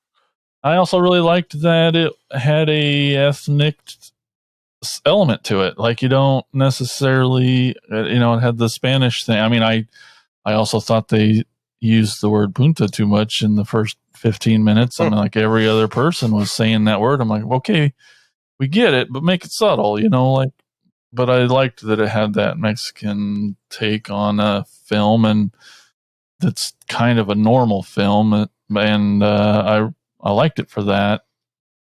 But again, it obviously is a film that doesn't have a ginormous budget. No, and I thought they did a lot with it. But I can't decide if, because I feel like the makeups, obviously some of the gore effects were very cool, and the makeups design-wise are cool. I feel like some were of the they good? Well, that's the thing. Like, am I finally seeing the negativity of 4K, or was the blending not, especially on the children's slit necks? Those blend good. lines were bad, and I blamed it was because of putting makeup on children, especially on their necks. Right. But I don't know. Especially like, what is this, a PF movie? Who did the effects here? Oh, I'm done. But no, but really, even Ezekiel's, it's like the concept's great. I'm not sure, they did what they could probably. Yeah. The movie as a whole they shined it up pretty good, I thought. But oh my God, when the guy's girlfriend is possessed and Happy Hour's trying to possess, and he's trying to get in her. Yeah, he's just like, he's humping Kate. He's humping Kate. All right, Flyboy's being way too quiet. Would we get 1 out of 3? Okay, so oh man. No, I really enjoyed the opening scene where they're in that lady's restaurant, I believe. Oh yeah, the and they're doing a take on rumors of TV shows faking stuff and such, and I really love the setup of where his wife in the film's telling him, you need to be truthful with her or what have you, and it kind of builds up, and you think, oh my gosh, he's gonna be honest and everything, and then he's like, your grandma's, or what have you, I really love that. Honestly, I think the next 30 to 40 minutes I couldn't get into. I thought it dragged. It was really slow. Oh, I'm with you. Yeah, it was starting to lose me around that part too. Right, absolutely. And it was tough to get into. And then, as Mike mentioned, when Javier, is that his name? When he died, that was so fucking brilliant of how they used him to help them.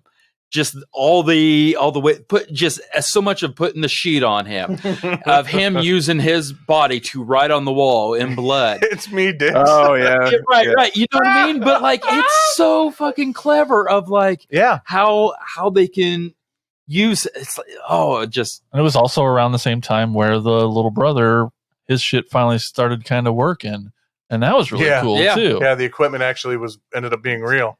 Yeah, that was awesome. I mean. I enjoyed it. Right. I enjoyed it, but that 30 to 40 minutes, I was starting to lose it. But the end made up for it. That whole play with Javier of how he can help them. It was brilliant. I loved it. Best special effects of the movie. The best probably CGI scene I've ever seen. Best use of CGI ever is when they're like, well, how are we going to know Javier's there? And you see this invisible hand grab your boob.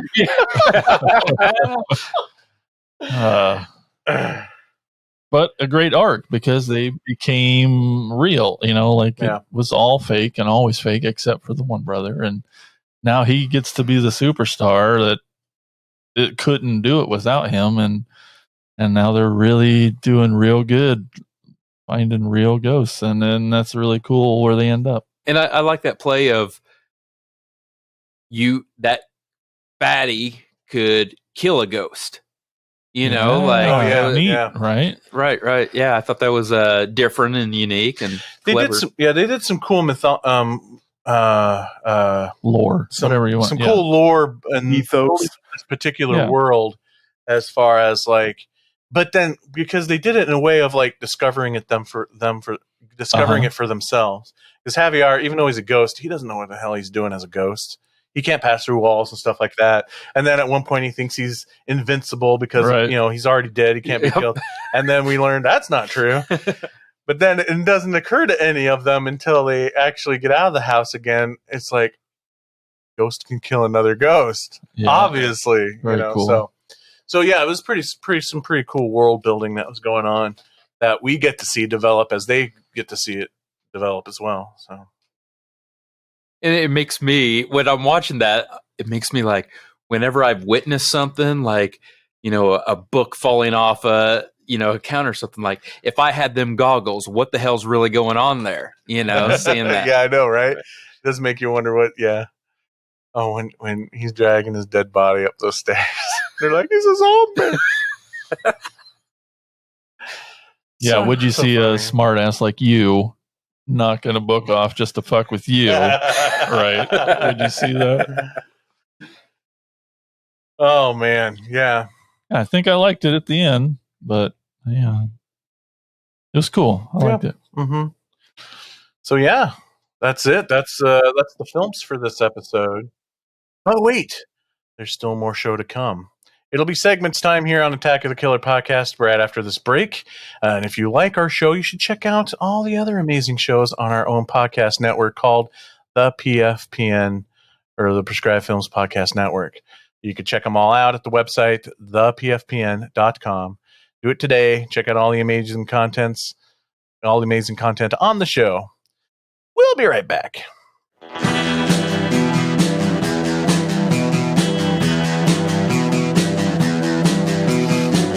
You're listening to the Prescribed Films Podcast Network, home to hundreds of hours of free podcast entertainment. The shows on this network all have a common goal, providing you with the best discussions about movies and other forms of entertainment media. The PFPN hopes to fill your earholes with audio joy. Visit our website with links to all the other amazing shows at www.thepfpn.com. Thanks for listening.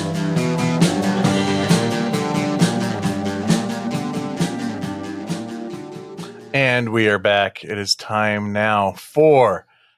Here's Jason with some shout-outs. It's time for shout-outs! Shout-outs! Shout-outs! Shout-outs! Shout-outs! That's right. Everybody's favorite segment, shout-outs. We asked, what is your favorite horror movies about ghost hunters? And we got some really fun responses. Over on Facebook, we got Mike Reeb, the Reebster. He talks about this movie that comes up several times that I've never seen. I think Mike always tries to get me to see it. But he says the Grave Encounters movies were awesome. Damn it. Watched. Are they good? Flyboy. I enjoyed the first one. I have not seen the second. You have not seen the second one? I have not seen the second. You're the one that talked me into seeing the first one. Son of a bitch. He also says Poltergeist will always be terrifying. Lonesome Ghosts with Mickey, Donald, and Goofy always cracks me up. Nice. Next, we got Brian Clark, the motherfucking BC. He says Ghost Watch. Oh, yeah, very, very fun show. Mm-hmm. The Ghost and Mr. Chicken. Attaboy, Luther. The Paranormal Activity flicks. I'm tempted to spin off and add things like Hellboy because of the BPRD, but I'll leave the monsters out of this time. Oh, and fucking Ghostbusters, duh. And next we got Attacker Brian J. Gotzel. He says, The Frighteners has to be my favorite. It's a good one. It's really good. Yes. Next we got Don and Nelly. He says, pronounced Gonjiam Haunted House. Haunted Asylum. Read words, Jason. He likes that one. It comes up again another place. Gonjiam. It's good. I recommend it. Yeah, cool. Yeah, it is good. And the Grave Encounters films are mandatory watches, except for me. Apparently, I don't have to watch them. I have a soft spot for both Ghost Watch and 7 Nights of Darkness. while non-horror, but still as essential as the two Ghostbusters films. Dave Shelton says, Wendy, an amazing script. It needs to be made. Stefan Smart says, Christine, Exorcist. Okay. Yep. Mm-hmm. Amazon Beard. That's his name. Amazon Beard says Ghostbusters. Ha ha ha. All female and male team. Hee hee. I agree. I like the girls one. Yeah, I think it's hilarious. Mind it, haters out there. It's good. Not just because our pal Sam's in it, but other That's true. reasons it's hilarious. Anyway, that'll start a topic of debate. We need to move on. Next, we got Tim Lederer. He says, I'm basic. It's the 1984 Ghostbusters, which has to be the first thing I ever saw with Lovecraftian themes in it. It's a good pick. Yeah. If you ask a brother to watch a movie, that's Tim Lederer right there. It's his fault for the last episode. Blame him. Send the mail to that guy. Just kidding. I loved it. Next, we got Nick Leadham, The Frighteners. Yeah. That's a good one. Next, we got our new attacker, Andrew Moeller. He says Grave Encounters 1 and 2. Flyboy. And 2. And 2. Yeah. He also says 13 Ghosts. Man, I love that movie. Ooh, yeah, but which one? The new one.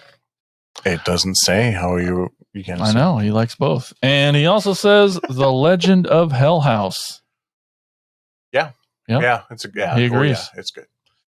And then lastly, on that's in our Facebook group, we got My Bleeding Ears. I'm sure this is Larry. He says the segment in Waxwork 2. Yes. With none other than Bruce Mother effing Campbell. Bruce Mother effing Campbell.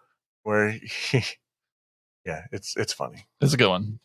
We didn't have anything on Instagram today, but over in Twitter, we got Clubber Bam at Clubber Bam. Bam! That's right. And it is all caps, the Bam part, so you did it right. He says, of course, Ghostbusters and The Frighteners, plus Gonjiam Haunted Asylum are really good ones. He also adds, this is probably the most important part. He says, you guys rock. Yeah, thank you. He's right. Thanks, Clubber Bam.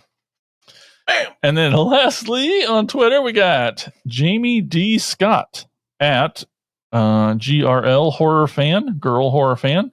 She says, this movie is great, and then shows this little gif of Grave Encounters. I hear that's good. I don't want you to watch That's it what now. I mean, Jamie, I'll always listen to Jamie D. Scott. You're going to watch these movies now just because of all these other people. Even though I've been screaming from the freaking hills for years on these movies. If you only had the power to put them on a podcast and make us watch you it. know what? He almost did. Let's pull back the curtain here a little bit. Like Jason was kind of helping me come up with some topic ideas, and this sprung up, and I think it came from the which one from Ghost Team. Mm-hmm. You know, and then I think Mike's like, I need some more movies, and then I steered it right towards comedy and stayed away from the. Well, no, you literally called it out. It's like, as long as it ain't Grave Encounters, because it was and you didn't jump on that. I know I kind of got hooked on the idea of it. But Jamie D. Scott is right, so maybe I should. God, she never lets me down. So probably watch it if there's a freaking Riff Tracks version. I would, and that's all we have for shout outs today. Don't forget, you can also leave us a voicemail that we'll play on the show. You can get your voice on the show. All you got to do is give us a call at 415-952-6857 or 415-95-AOTKP. That is shout outs. But we're not done yet. You know what's so awesome, Flyboy? I don't know if you've been off the show for a while, but over the last several years, we've gotten a lot of celebrity listener fans. What? Oh, yeah. We have a lot of celebrities that listen to our show now. And not only do they love our show, but they also they like to introduce our next segment. Like this one we got coming up. You're not going to believe who we got today. This is going to be great. Just listen. Hello, this is Arnold Schwarzenegger for Attack of the Killer podcast. Now, you may have known my movies from time to time. For instance, the Predator, or the End of Days that I did with I don't remember, but it's not important. But right now, before I introduce Insane Mike's picks, I want to pick your brain. That's what I'm going to do. Now, I want to pitch my next movie for the prescribed films. I want to make a sequel to The Kindergarten Cop. But in this time, I want to be a bad cop. I want to play for the other side. I want to start the selling the narcotics within the school. We can call it the Kindergarten Coke Mules.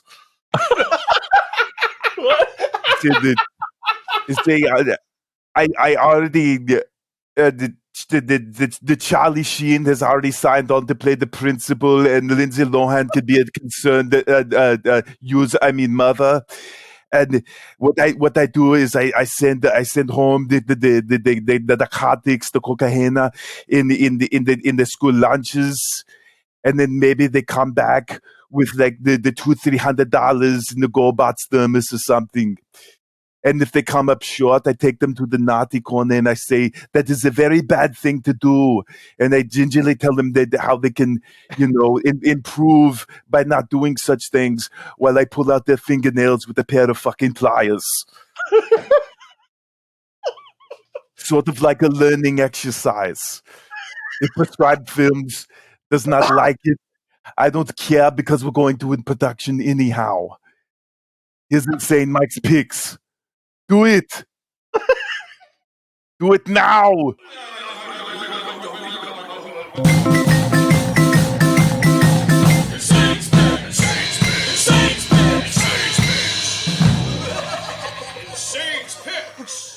All right, thank you, Arnold, and we'll definitely get to work on Kindergarten Coke Mule.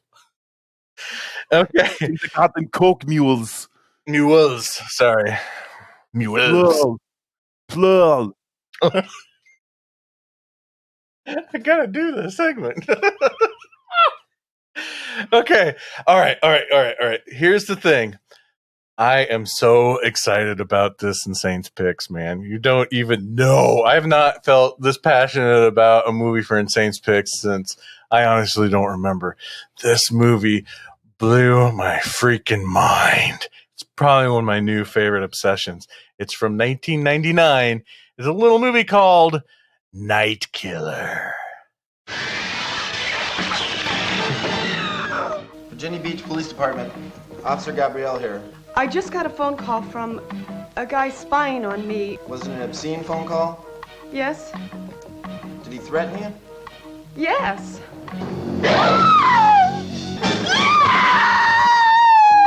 The poor woman will never be the same again. She doesn't remember anybody or anything. All of the victims were raped before they were tortured, mutilated, and killed by the masked maniac.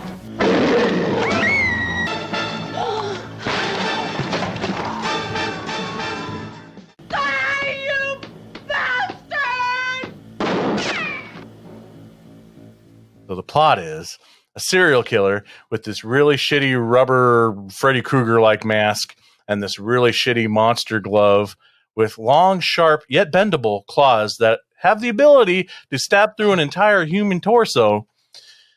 He is terrorizing the city of Virginia Beach, raping and killing various women. Melanie Beck, or Mrs. Beck, as she's called throughout the entire freaking movie 1,000 times an hour. This is the killer's newest obsession as the one who got away, as he continues to hunt her down and terrorize her. Mrs. Beck was so traumatized by her first encounter with the killer that she doesn't even remember anything. She doesn't remember that night. She doesn't remember she doesn't remember who she is. She doesn't remember how to act. She doesn't even remember her own daughter. Now, Mrs. Beck is played by Tara Buckman, who we all know as the mother from the beginning of Silent Night, Deadly Night. That's right. And ironically, even though she's in this Nightmare on Elm Street ripoff movie, she was in an episode of Freddy's nightmares. But yeah, the first part of this movie, you're watching it and you're like, that is a shitty looking Freddy Krueger. The mouth doesn't move. At times I could see hair sticking out the back. And it's not like maybe, 15, 20 minutes into the movie that you realize, oh, he is just a guy wearing a mask. And why is he wearing this mask? And why is he wearing this like weirdo burnt monster glove hand with these outrageous claws on them? It's so bizarre. This movie is nuts, and I freaking love it. It is bonkers, batshit crazy from beginning to end. It is one of those movies that you think aliens have come down to Earth and try to disguise themselves as human beings by making a movie how they think human beings work and how human beings act, but they get it 100% wrong. This movie is directed by Claudio Fagazio, so now it probably all makes sense to you now, right? You know the director of Troll 2. Wow. Also, that's right. Also Monster Dog and Zombie 4, a.k.a. After Death, Beyond Darkness, a.k.a. La Casa 5, and also co-directed by Bruno Mattei! Yes! Bruno Mattei. Such great films as Hell, the Living Dead, Jason's Favorite, Rats, Night of Terror, Zombie 3, Robo Wars, and the upcoming watch party, Shocking Dark, a.k.a. Terminator 2. He also did Cruel Jaws, In the Land of the Cannibals, Zombies at the Beginning, Women's Camp 119, The Other Hell, Violence in a Women's Prison Massacre. You could tell I'm a Bruno Mattei fan. I'm also a Claudio fan, and it's weird because if you go and check their credits, they seem to have worked a lot, kind of, sort of, with each other. Claudio also did some directing on Hell, the Living Dead, Rats, Night of Terror, Zombie 3. I think everybody at one point worked on Zombie 3. So you'd think it would be a much better movie. Claudio was the original director of this movie, and the original cut had very little gore because he wanted his film to be a more psychological TH word. The producers were definitely not happy with Claudio's cut, and so they sent in Bruno Mattei to save the day. He shot additional scenes to amp up the gore and the violence. Interesting little fact, and I'm still trying to do research on this because I'm still so confused. In Italy, Texas Chainsaw Massacre was released under the title "Don't Open That Door" or "Non Aprite Quella Porta 3. Night Killer was released in Italy as part 3 in the Don't Open the Door franchise. Much like the La Casa movies I've talked about a million times on the show. Just how they would just slap an American film as part of a franchise that they have already going on in Italy. But the thing is I cannot, if Night Killer at one point was considered Don't Open That Door Part 3, what was Part 2? And I can't figure it out because every time I look it up, they just cite all of the Texas Chainsaw Massacres as being the films that are part of the Don't Open That Door franchise. All of them. So they're saying Part 2 is Part 2 of that franchise, but yet Leatherface, Texas Chainsaw Massacre 3 is also Part 3 of that franchise.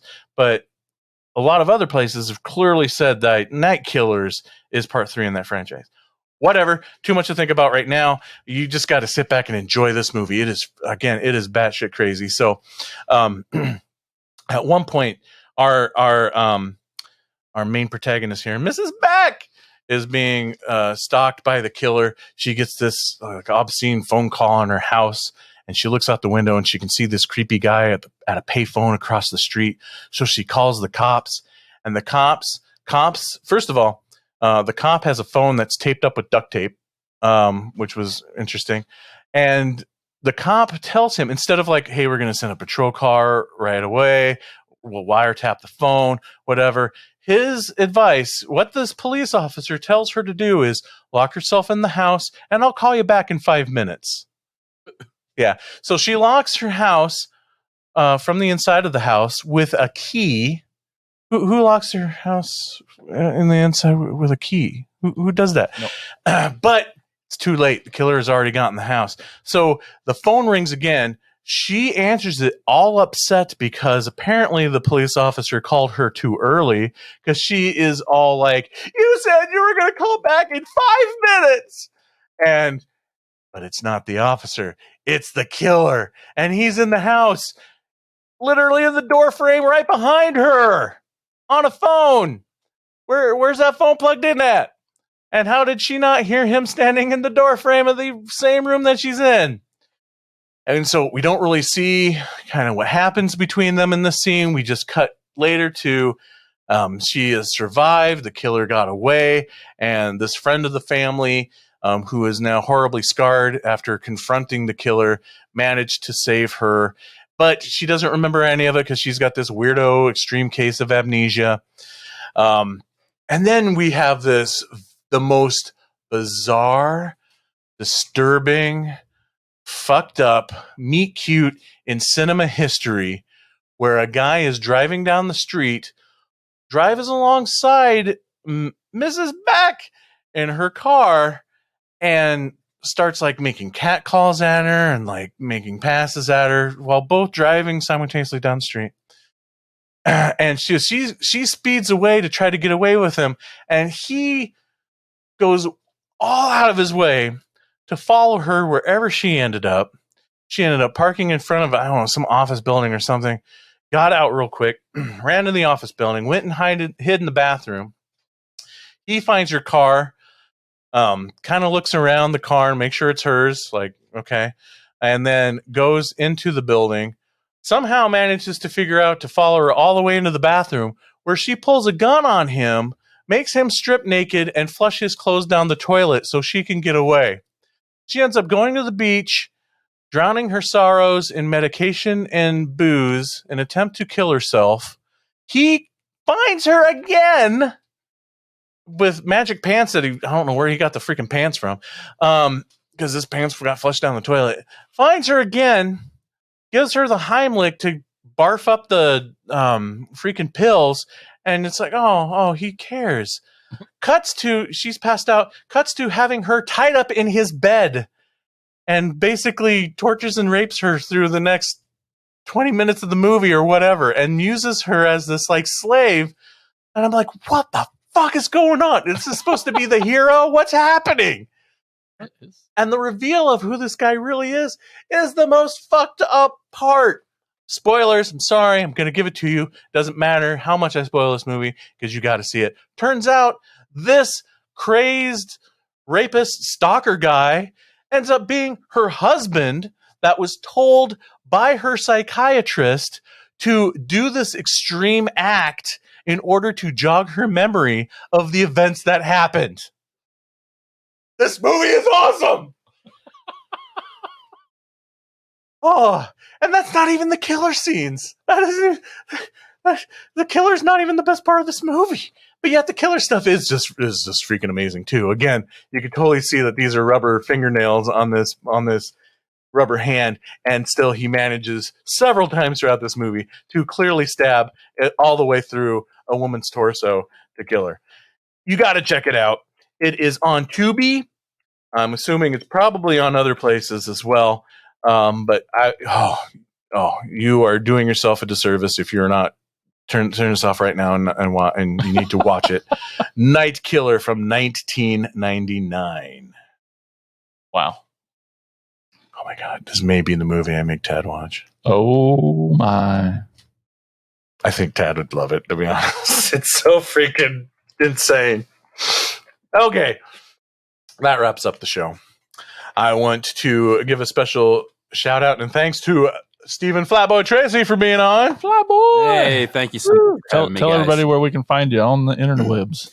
You can go to our website, www.iaparanormal.com, or go to Facebook and just type in Iowa Paranormal. You'll see a picture of us. But what if you don't know what we look like? Right. But you'll find us. And this year has been a slow year due to everything going on. But this Saturday is our actual first haunting paranormal investigation of the year. We have an old mansion that we've never investigated before that's been on my bucket list. So we're pretty excited about that. And yeah. It also relates. Is it okay to talk about Flyboy's Toys? Oh, Or yes. YouTube page? You Yeah, I got was a gonna contest ask about going. Yeah, so I have a YouTube page, Flyboys Toys and Collectibles. I just do kind of different mystery unboxing videos and recent pickups and such. And once I hit 50 subscribers, I'm going to be doing my own mystery box giveaway with some cool shit. So if you go there, hit subscribe and watch the videos, hit the like button, and I'd appreciate it. Awesome. Love And 'em. More. We appreciate you, Flyboy, for being on the show. Mhm. Oh man, just good times. It's like the good old days again. That's right. Yeah. Absolutely. Awesome. So that's our episode, boys and girls. We did it. We made Jason a believer in ghosts. Wait, what? And remember, if you hear weird creaking noises in the middle of the night, it's probably just Andy watching you sleep from your closet. We'll talk to you on the next episode of Attack of the Killer Podcast. Oh no, could this be the end of? Attack of the Killer Podcast. Attack of the Killer Podcast. Attack of the Killer Podcast. Attack of the Killer Podcast. Attack of the Killer Podcast. Attack of the Killer Podcast. Attack of the Killer Podcast. It's the end of the show. See you next time.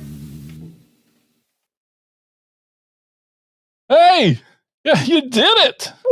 That's awesome. You made it to the end of the episode. Look at you. Thanks for listening, You've come guys. such a long way. This was a real fun ride. This one was especially good, Mike.